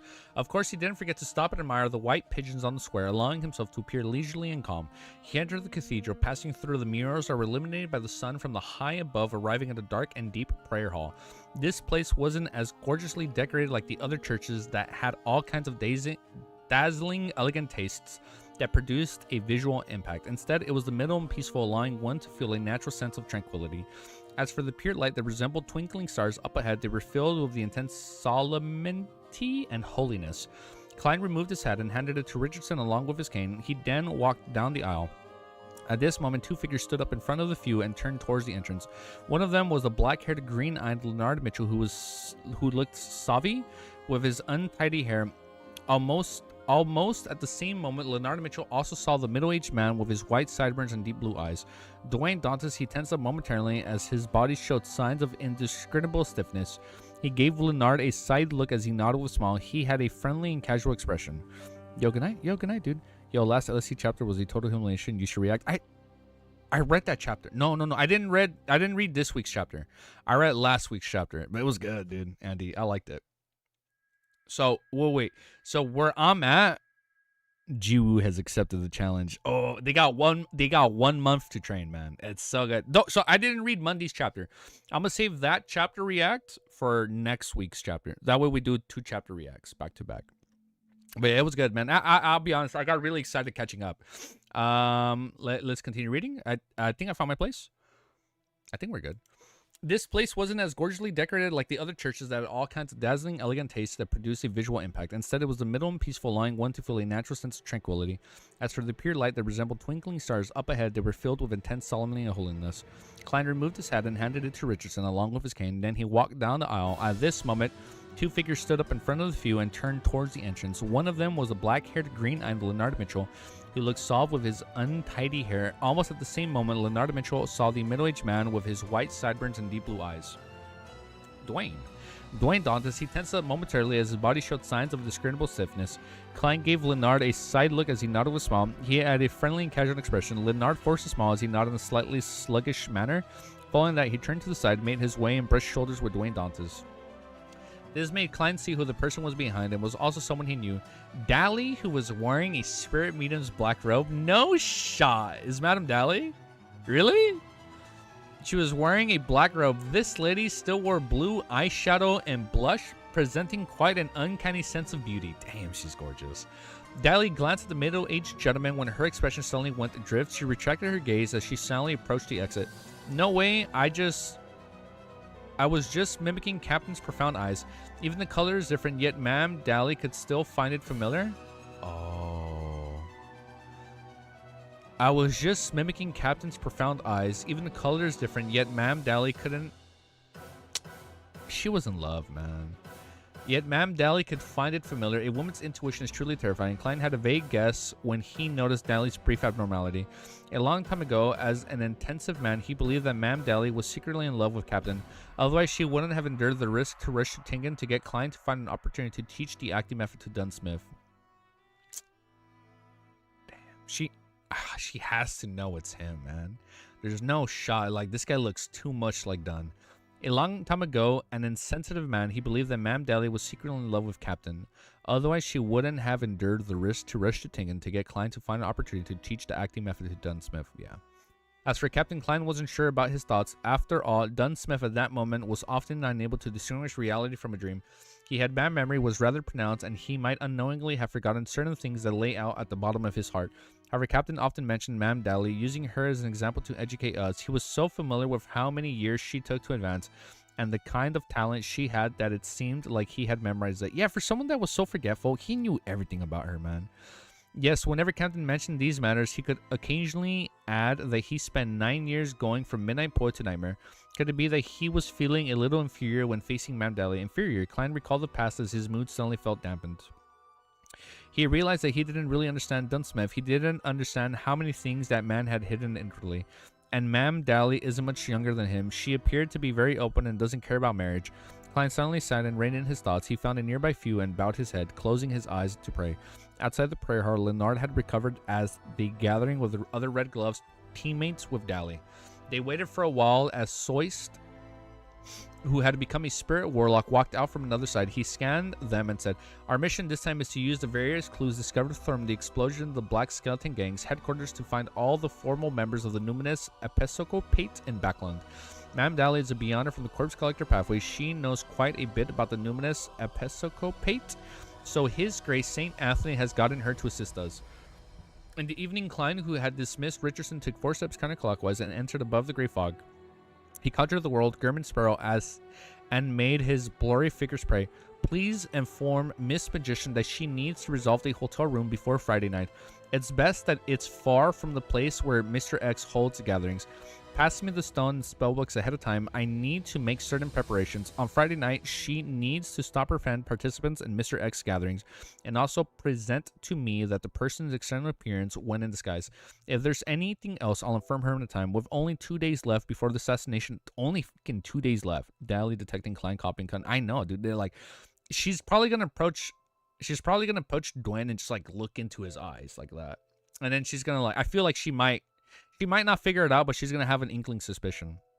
Like, she might just be like, "That's Melissa," and then she's gonna try and see his reaction or something. Like, she's gonna try and gauge his response. Like, she's probably gonna say something that only Klein would know, just to see what Dwayne would does. With only 2 days left before the assassination, this is gonna be such a cool fight in 2 days, dude. With only 2 days left before the assassination attempt on Mr. X, Klein undoubtedly needed to prepare ahead of time. And there were many things that he needed preparation. Dwayne Dantes wasn't able to do everything, so he had to rely on Miss Magician. His preliminary plan was to use the powers of a faceless to disguise himself as a participant in Mr. X gathering. He would enter directly with the passcode, and then he would employ different plans based on the situation. According to the experience he had and engaged in combat and controlling his marionette, Klein had a feeling that a marionette's principle was to try and hide behind the scenes, covertly directing a script. Unless necessary, a marionettist had to avoid engaging in direct combat with others. Currently, the most troublesome point is that Mr. X gathering is at 8, and unusually at this time, Dwayne Dantes clearly wouldn't have fallen asleep. he wouldn't be able to escape the notice of his butler and servants and secretly head to Eastboro. Of course, on the contrary, it can also create an alibi, but the problem is, what method should I use for the fool everyone in his house? If only I had a faceless partner who can act as Dwayne Dantes, Miss Justice Necklace can do it, but she's not in Backland. Klein leaned back into his chair as he rubbed his temples. He had even considered directly summoning and responding to himself using his identity as Hero Bandit Black Emperor to carry out the operation. By doing so would cause him to lose the ability to change his physical appearance. It also made it difficult for him to possess other and disguise his forced friends who participate in the gathering. Unless Miss Magician's friends is part of this, allowing me to possess him or her, that wouldn't do either. First, it will expose some of the Terror Club secrets, and second, Mr. X might have the means to discover a wraith. Of course, traces of this can be concealed using a series of seals of a gold coin. You can use seals with a gold coin, a paper angel, or the iron cigar case. Klein considered for a while before deciding on a method he was very proficient in from his previous life. Yo, Geeky, how much longer do you think? I think we're going to just read like a solid 10 chapters. I think we can still go for like another hour or so, Cammy. Right? Like plus minus a little bit. Feigning sickness. I'll begin acting sick tomorrow. I'll eat very little and sleep before 8. This way the butler and servants wouldn't disturb me, but if there's an emergency, what do I do when Walter and company knock on the door? A magician's illusions creations can only fool the eyes. It isn't some artificial intelligence, right? I can fix the illusion onto a mirror, letting it look like Dwayne Dantes. Then I'll get a Rhodes to answer remotely. With this in mind, Klein's thought suddenly opened up. I have to say that a Rhodes can be quite useful at times. After a poignant comment, Klein returned to the real world. He walked to the desk, took out a pen and paper, and began drawing a picture comprising of symbols that implied concealment and mystery prying. Just as he finished his final stroke, the room's lightning dimmed suddenly. The full-body mirror first turned deep black before silver light surfaced.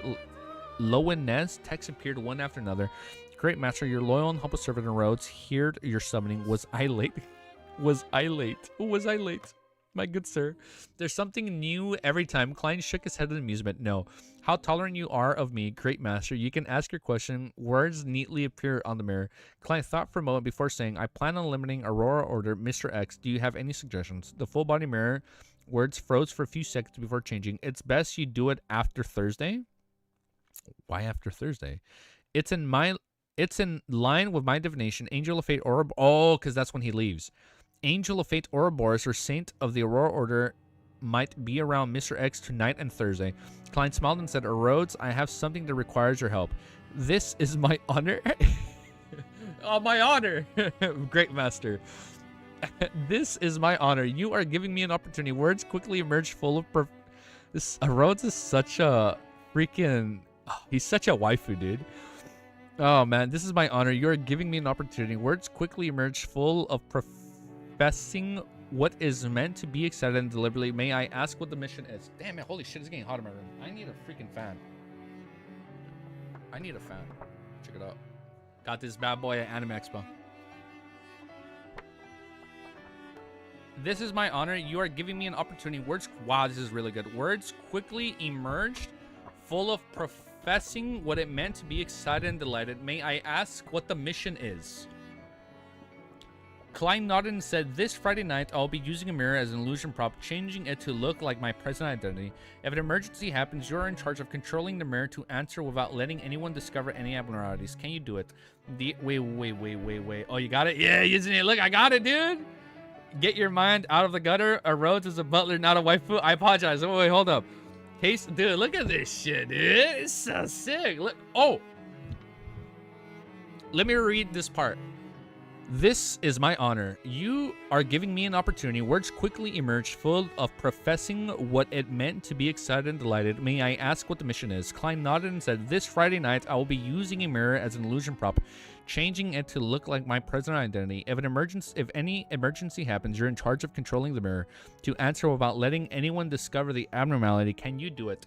The air around the full body mirror suddenly gashed around and a toady voice belonging to Dwayne Dantes sounded, Great master, I'll try my best to complete anything you command.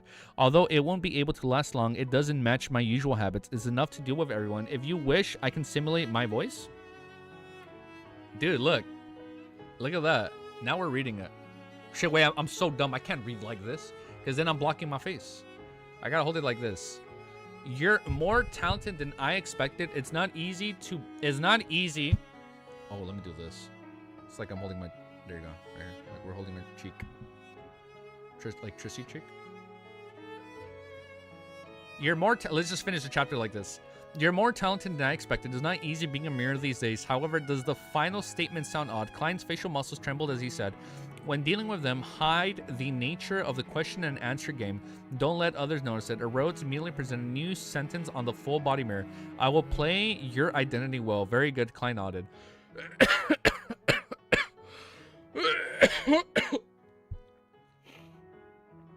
Oh man, choked up my saliva.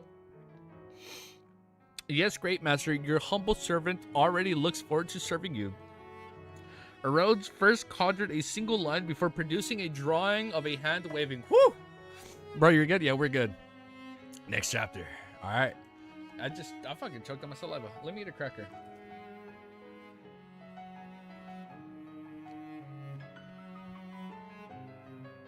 We're good.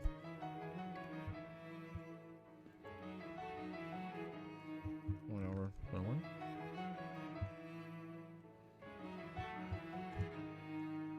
Shit.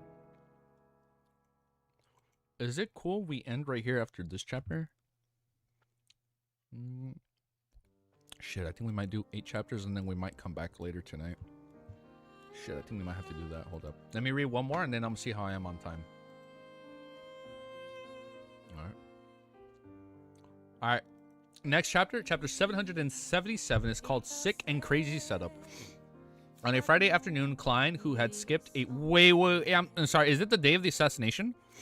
On Friday afternoon, Klein, who had skipped a literary salon because of his feigned sickness, arrived above the great fog once again. In front of him was a hardcover palm-sized notebook, which was bronze green in color.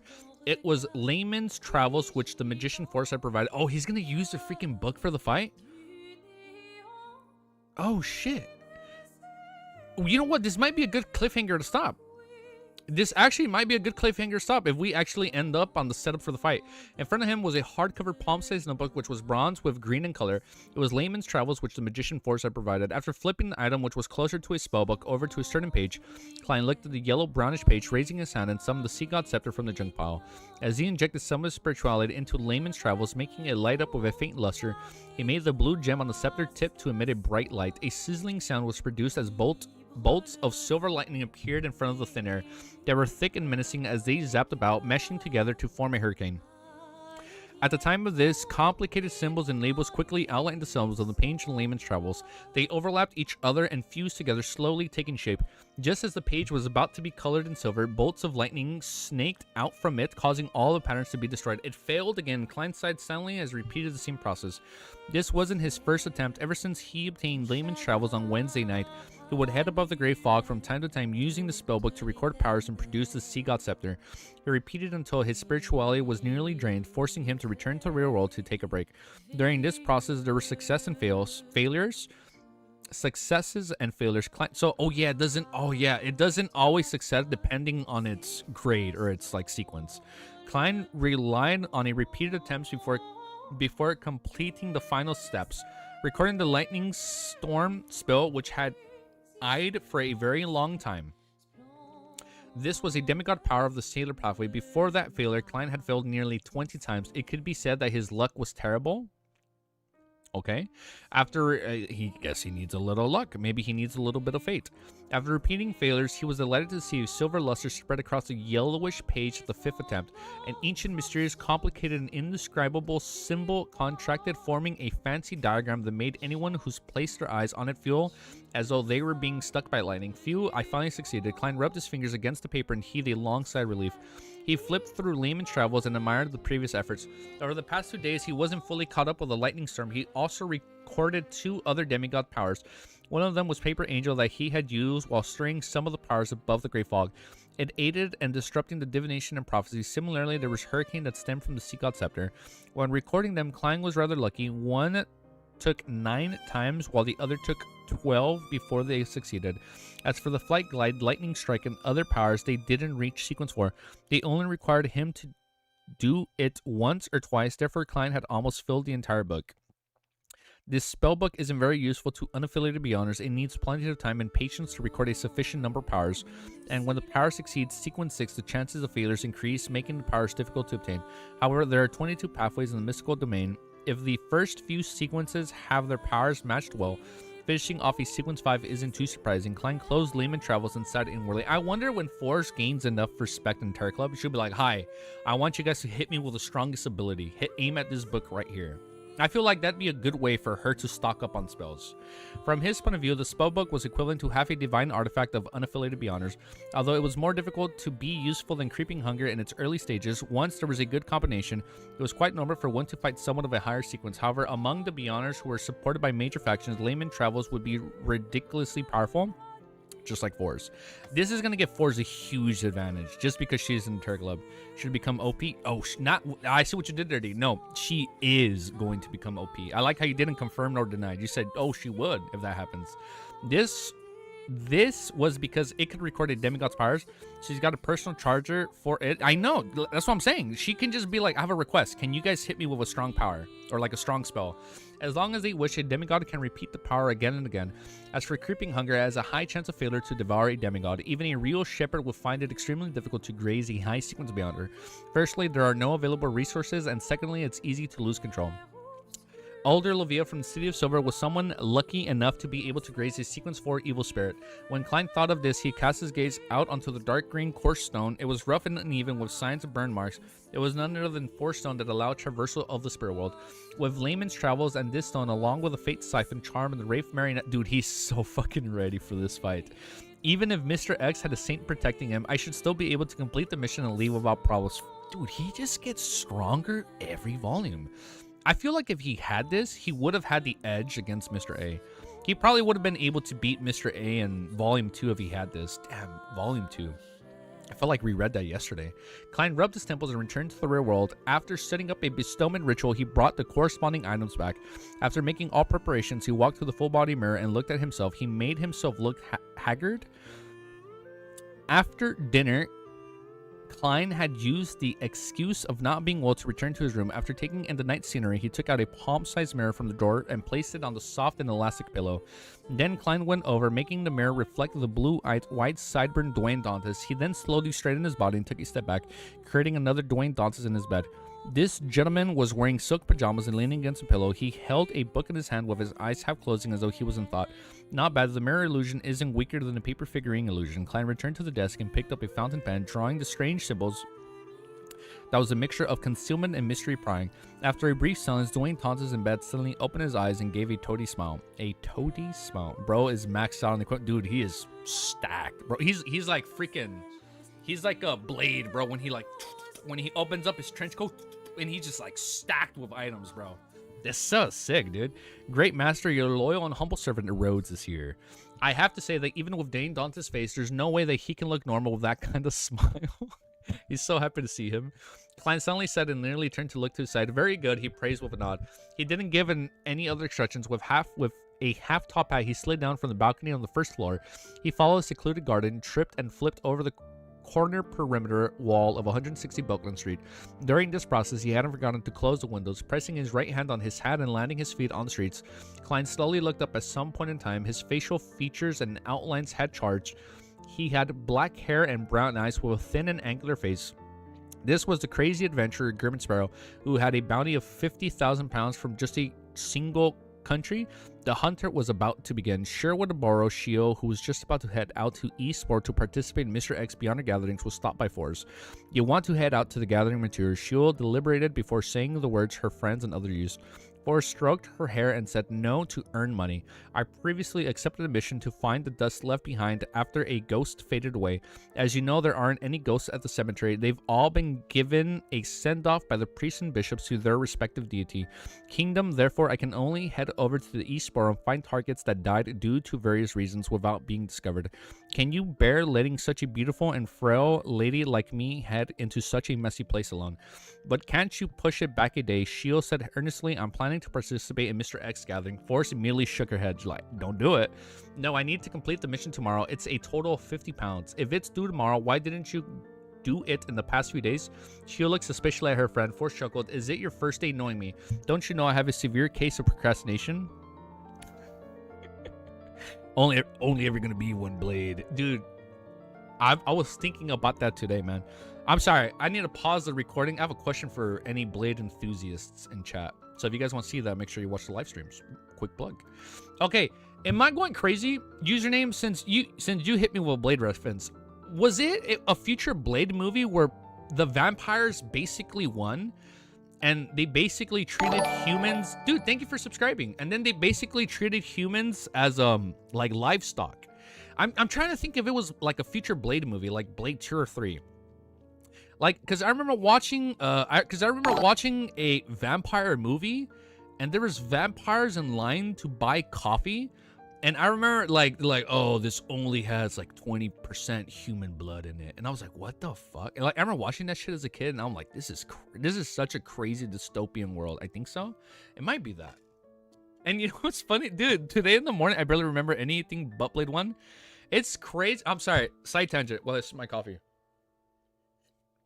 It's crazy how Marvel fucked over Marshall Ali's career. He fucking killed it in Moonlight, and they basically had him waiting to fucking make Blade for 5 years, man. It's been 5 years. This man was like in his prime age. This guy's like in his 50s now, bro. And he still haven't made this fucking Blade movie. Just script after script, director after director, people leaving, getting fired. It's so dumb. And then when you watch Sinister's, an amazing movie, by the way. The new Blade that just ain't it ain't happening, man. It's actually gonna get canceled because this shit is like, there's no... This Blade should have came out like 3 years ago, bro. Fucking Blade was announced, Marshall Ali was announced 5 years ago. And the fact that like all the fucking wardrobes from Sinners were wardrobes made for the fucking Blade movie pisses me off so much, man. Oh my, I'm going on such a rant. I just watched I watched Sinners last night with Little Easy because it was his first time watching it. Such a fucking good movie. And then he told me like, dude, did you know a lot of the outfits in Sinners were Blade outfits that were never used? Damn, man. Yeah, the clothes from Blade got sold to another film and they were used in Sinners, man. That is so bullshit because the original script for Blade was supposed to be like an old, like it was supposed to take like back in the day. And it makes sense because at the end of Eternals, when he finds the blade, it was an old blade. It was like an old blade. Oh shit. Yeah, it was an old sword. It was an old blade. And that sword, the blade, belonged to Blade. So it makes sense that the movie would have taken place in the past. But it's so fucking dumb that Marvel can't get their shit together and just make a Blade movie. Like, it's not that hard. Just remake Blade 1. The prophecy is true. Like, I'm sorry, I'm going on such a fucking rant. Like, literally, just make Blade again. And literally, that's it. There's only ever gonna be one Blade. And, like, it's such a badass line. Like, they literally brought him out of retirement just to come out in Deadpool versus Wolverine. It's so fucking... Let me just finish the chapter. I'm getting so mad just thinking about it. No, your rants are fun. Oh my god, dude. Like, I'm really passionate when it comes to watching film. I love movies, man. And like, when I really love a movie, I can talk about it all day. When I really hate something, I can talk about it all day too. Like, I think Interstellar might be my favorite movie of all time. And my favorite trilogy of all time is Lord of the Rings. But my favorite movie is definitely probably Interstellar. Definitely probably Interstellar. And the fact that I finally bought it on fucking 4K, I can finally watch it in true native 4K. Oh my, I'm so excited. Marvel fumbling so much. You know what? Sorry, last minute of I rant. Marvel has not been the same since Endgame. It's been very hit or miss. Like, I love Captain America and Winter Soldier. Apparently not that many people didn't like it. Like, the ones I like, people didn't like. I loved Eternals. I loved Captain America and Winter Soldier. I loved Hawkeye. I partially enjoyed WandaVision.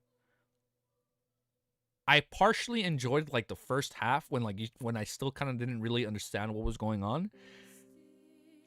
Shang-Chi rocked, man. That movie was badass. The busway fight was crazy. Like, it's been very hit or miss. I think I said Eternals. I really liked Eternals, but I can't handle Marvel humor anymore. It makes me want to die. I don't think I've watched any of the Marvel Disney shows. I haven't watched it. Like, I didn't watch She-Hulk. I didn't watch Shang-Chi. Great, love that. It was such a good movie, man. Such a fucking good movie. There's a lot I like. There's a lot I like and I don't like since Endgame, which is, I'm hoping Sorry, last 30 seconds. I'm hoping Doomsday wins me over again, and it makes me like relive those old memories, man, of watching Marvel in theaters. Like Loki's supposed to be great, but I watched season. Oh, thank you. I watched season 1 of Loki. It was amazing, bro. But I haven't watched season 2. I haven't watched season 2. Season 1 of Loki is like crazy good.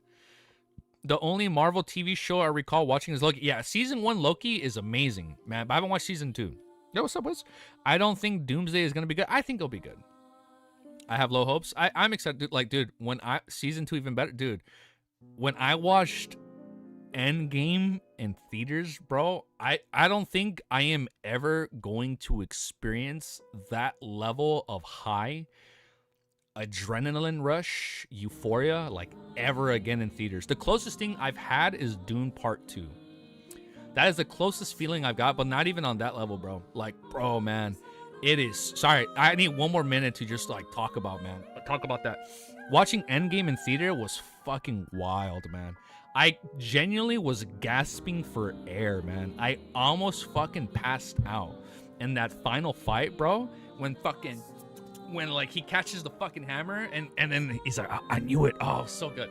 It was so crazy. I just watched Doom Part 1 a few days ago. Dude, Part 2 is really good. I'm excited to see Messiah, man. And then after that, fucking Denis Villeneuve is gonna work on the new James Bond movies. I gotta shut up. I'm sorry. I can talk about movies all day. Holy shit. It's just I have not had that same experience since Endgame. Haven't watched either Dune. I need to. Dude, Dune is really good. Dune Part 1, Part 2, and then Part 3. I think they just started filming. It's really good. It's such a fucking good movie, man. Oh my god, bro, man, Wiz, go watch it, dude. You guys gotta watch it, man. It's such a fucking good movie. Now, where the fuck was I? Oh my god, I forgot where I was. Oh, okay, let me find my place. Give me a sec. Yeah, dude, watch Dune, man. Like, I feel honored that I have the privilege to watch every Marvel movie from Iron Man to Endgame in theaters, man, for like 10 years. I never missed a movie. I'll watch every single Marvel movie in theaters, even the quote-unquote bad ones like Thor 2. I'll watch them all, man. It was so crazy. Even the ones I didn't like, I'll watch them all, man. And then Endgame, bro, it's like, I don't think I'm ever going to experience that, like another movie experience. And then the F1 movie was really good. Wait, Wiz, you're here in chat. You watch Formula 1, right? Hold on, before I finish the chapter, because there's only 2 pages. You watch Formula 1, right? I get it now, dude. I get it. I finally understand it, dude. Holy shit. I saw the Formula 1 movie and like my neurons just activated, dude. I'm like, holy shit, this sport is amazing. I fucking download every app. I had to find out where to watch Formula 1. I was watching the Grand Prix when I was in Anime Expo. It was so good. It was so freaking good. Oh my god. And then right now I'm watching the Formula 1 documentary, Easy Watch Top Gun. Bro, shit, Moon, you should have said that.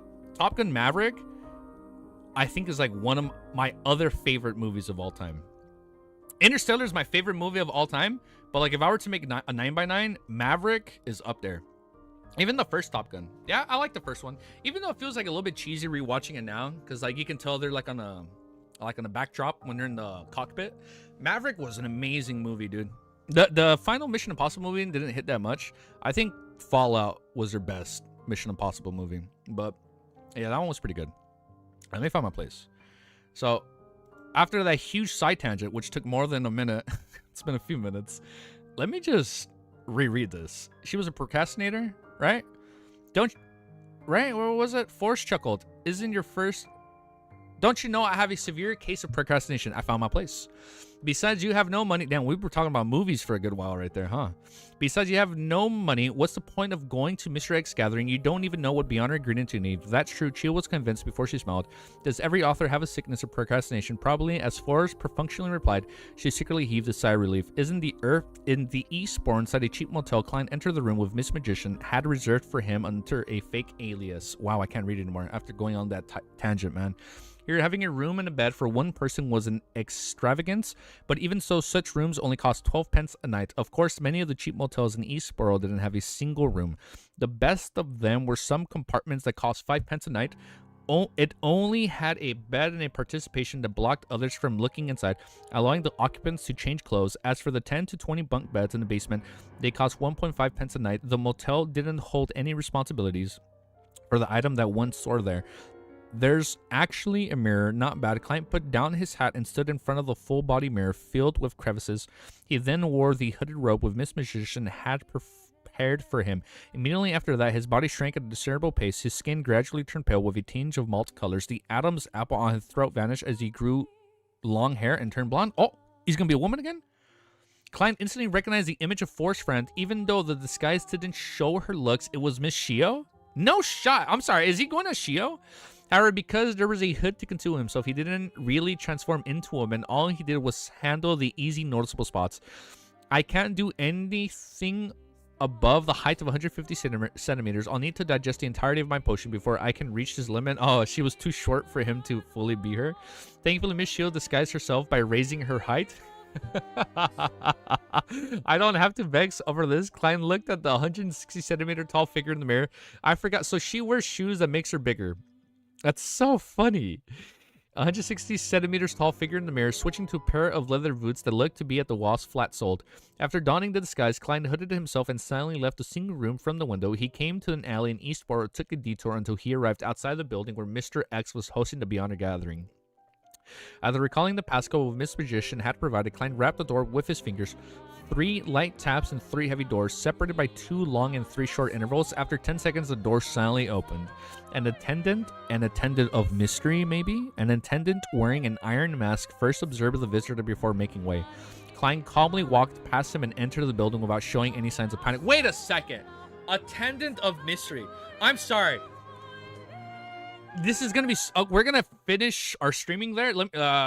We're gonna finish our video. Let me just do overall thoughts. I have an idea on who an attendant of mystery could be. Don't leave just yet.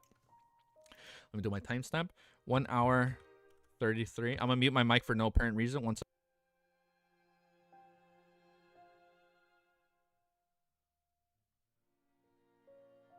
Sorry, technical problems. There, my mic's been unmuted. Cook Chef, bro, what I thought you were doing 3 more chaps. I think I'm gonna stop right here. Because if we get to the fight, I probably won't be able to finish it. Just heads up. So I think I might just stop right here and then come back tomorrow, like early in the day, and just do a lot more. Hold up.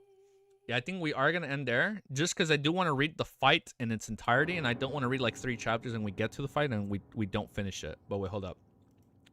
There has to be a person that has been foreshadowed since the beginning of the series, and that person is probably going to be the attendant of mystery, right? And they've probably been waiting for like the Lord of Mysteries, i.e. Klein, right? Oh, wait, Zaratul. Wait. I bet you Mr. Zaratul, the reason he's an attendant of fate is because he's waiting. Attendant of fate for the attendant of mysteries. Zaratul is probably holding the place of attendant of mystery because he's waiting for the Lord, right? Like and that's why Zaratul has been like speaking through Rizal, and he's putting all this shit in his notes because he knows that the only person that's going to be able to read Rozel's diary entries is the Lord of Mysteries. And Zaratul is the one that's holding the place of the attendant so nobody else can ascend to... Bro is cooking a feast right now. Like, oh! Just how we were thinking that Zaratul was probably going to be the big bad guy. No. Zaratul is not the bad guy. Zaratul is the good guy that's waiting for the true Lord of Mysteries. And the true Lord of Mysteries, the Lord of the... I'm sorry, wait, hold up, blasphemy. The true Lord of the Mysteries doesn't make sense since Klein would need to become the attendant. No, I know. Wait, hold up, Cammy. This is what I'm going to say. He's probably waiting for the person... Like, Zaratul is probably waiting for the person that has the Gray Fog. Like, for the one that can harness the uniqueness of the Gray Fog. Like, he is probably waiting for that individual. So, like, once he finds that individual, i.e. Klein, only then will he willingly sacrifice himself and give his characteristic to Klein So he can be the attendant of mysteries because he's like, hey, you are the true Lord of the Mysteries. Like, I've only been holding the seat of Sequence 1, waiting for a worthy successor, you know? Because who knows who was the original Lord of the Mysteries, Sequence 1. I'll bet you Zaratul is holding the place of Sequence 1. So when he finally discovers Klein's worthiness, he gives him his position of Sequence 1. We will not confirm that tonight. Like, Zaratul is going to give him his seat of Sequence 1. He's going to be like, you're worthy of Sequence 0. Oh, man. And then when that happens, we're going to witness greatness. Can't there be multiple Sequence 1s? You know what? Yes. Okay, the theory does kind of fall flat right there, Cammy. You're true. Thank you for bringing me back. Like, we know for the monster pathway, you can have 3 Sequence 1s, right? Can't there be multiple Sequence 1s? Only Sequence 0s are unique? Yes. But maybe through the law of convergence, maybe through the law of convergence, he's holding all the Sequence 1s. Because as of right now, we don't know any Sequence 1s besides potentially Zaratul. So maybe Zaratul has all the characteristics and he's just holding, like, he's probably holding the 2 missing Sequence 1 characteristics to become an attendant of the mysteries, right? And then once he discovers Klein's whereabouts, he will unalive himself. And then bam, Klein receives all 3 Sequence 1 characteristics, right? And then he can use that. He can use one to hit Sequence 1, and then once he fully digests, he uses the remaining 2 that Zaratul gives him. And then the real bad guy is Roselle, because we know he's already going like half crazy. He's dead, and we know he switched to the Black Emperor pathway. And then wouldn't it be kind of poetic that the true protagonist ended up becoming the real antagonist all along? Remember to make this theory into a short. You guys are gonna have to. You guys need to help me clip this. You guys need to help me clip this. When this stream ends, just remember the theory, or when. Okay, help me make a clip. You know what? It's gonna be so. We're just gonna make this a video because it's been so long. So I started talking about this exactly when I hit overall thoughts. So when the video goes up, once we hit overall thoughts, that's when the theory crafting started. But that's what's gonna happen. Like, there's no shot that doesn't happen. And then that mic drop. Yeah, it's probably gonna be a movie clip. It's probably gonna be a long movie clip. Oh, we're gonna witness greatness when that happens. And it's like, if it's not Zaratul, there's probably like an attendant of. Oh, Amon? No, that doesn't make sense. Maybe Amon switched to Sequence 1 Attendant of Mysteries, and he just hasn't used those abilities. So we know he's on the Marauder pathway, but we know. And we know Marauder is interchangeable, right? Yes. Yeah. So we know they're interchangeable. Marauder, yes, and Seer, they're interchangeable. Maybe Amon is an attendant of mysteries, and that's why he's waiting for the Fool. Oh, dude, I'm getting so excited. I'm getting so excited for who could be an attendant of mysteries. Holy shit. We're going to witness greatness, guys. Oh, man, it's going to be good. Okay, I'm locking in. Maybe Amon doesn't make sense. No, it could make sense. Because it would have been Sequence 1. Parasite is Sequence 4 Marauder pathway. Marauder is in. Oh! Yo, did I just spoil myself? Wait. Did I just spoil myself? I think I just spoiled myself. Me over here trying to avoid spoilers. I think I just spoiled myself. Hold on. Wait. Maybe Amon is like the true. Oh, I'm getting lightheaded. Oh, maybe. Oh, so who the fuck would be the back? You know what? We're just going to stop right there. We've been rambling for like 6 minutes. So it won't be. You know what? Yes, that's probably what's going to happen. I'm locking that in. There's no shot that that doesn't happen. All right. I think that was a pretty goated theory.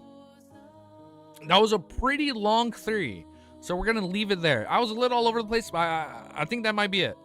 So now, overall thoughts. It's pretty crazy that we got a Trissy reveal. I'm excited for her to become a Terror Club member. All right, we're going to end. We're going to keep it short. Overall thoughts, we're going to keep it short. It's going to be sick when it happens. IDK, but logically, you thinking? IDK, but logically, you know what? Username, thank you. Yes. the brain is jogging a little bit. Now, how all this connects to the bigger mystery, Trissy, man, Trissy got me. No comment, but it ain't that bad. I am excited for a lot of future Trissy fan art. We'll leave it at that. Like during the fights, I'm excited for all the crazy fan art we're gonna get on the Dunkwa fights. It's gonna be pretty good. It's gonna be pretty good. So, if you guys like what you see and you want to see more, make sure you like, comment, sub. I might react to episode 4 off stream, so I can I might react. You know what? What in the Roselle? What in the fucking Roselle? What in the Roselle is he talking about? You know what? Heads up. I might react to episode 4 and 5 off stream, just so I can edit it and upload it right away. I might do that off stream. We'll probably have like a watch party hangout while we wait for the episode. Because I am gonna go to the movie theaters on Friday to watch Superman with Lil Easy, but luckily it's like one of the last screenings, so we'll be fine. So I'll be able to watch the episode and edit it, and hopefully in less than an hour and have it up. So if you guys like, so that'll be Friday. Friday we'll upload the episode 4 and 5 react together. So like what you're seeing, you want to see more, make sure you like, comment, subscribe. All of you guys have a beautiful, blessed day. Praise the Fool. And as you pray to the Fool, don't forget our new honorific, okay? The reader who stalls for eternity, the tamer of beasts and dogs, the one who farms, Lord of the Mysteries. I'll see you guys all next time, okay? I want you guys to memorize that honorific name. You know what? Look, heads up. I'm telling you guys right now, because you guys are the OGs right now waiting until the end, all right? If you guys join the live stream, everybody better be spamming our honorific name. We will not talk until we read the honorific name in chat, okay? Thanks for the live. Dude, thank you for joining for the first time, Moon. It's always cool talking to new people in chat, man. I like it. It's always a fun experience whenever we get new people tuned into the... And I know not everybody can tune into the live streams. That's why, luckily, we always upload the VODs and we pause and play during the chapters. So hopefully it's a little bit more slow. What honorific name? I zoned out. Let me say it again, all right? You guys ready? You know what? I'm going to post it in chat right here. Remember it. You guys have to remember it. I think Bullseye meant beasts in this part because it's technically not just one beasts. Because, you know, oh, here we go. Let's just post it once more. This is Bullseye's. Bullseye helped out with the honorific name right here. The reader who stalls for eternity, the tamer of beasts and dogs, the one who farms LOTM. Easy geeky. The great tame. The great tame. Alright, we're going to leave it there. I'll see you guys all potentially later tonight. But if not, bro, that's cringe as fuck. I ain't doing that. It ain't cringe. It's an honorific name, man. What are you talking about, Cammy? Once you guys say it once, it's gonna grow on you. Trust. That's how cringe works. Cringe it till you make it, all right? You cringe so hard that it actually grows on you. See, username got the assignment. The reader who stalls for eternity, the tamer of gods, evernight taming theory, and dogs. The one who farms... Well, technically it'd be dog, because we just have one beautiful puppy. The one who farms LTM, easy geeky. Out! Have a beautiful day. All right, later, guys. Peace! Have a beautiful day. I'll see you guys all soon, all right? Potentially later tonight, but for sure tomorrow. We're going to go a lot earlier. Yeah. We're going to go a lot earlier. All right. Love you guys. Peace. Have a good day. You know what? I might randomly stream playing Marvel Rivals to see how it works. I want to see how my PC handles an Unreal Engine 5 game while we're live through OBS. So we'll see how that goes. But peace. Have a beautiful day. Later, guys. Stalling the ending as usual. Never have we ever. We probably could have read another fucking chapter with this stall. All right. Later, guys.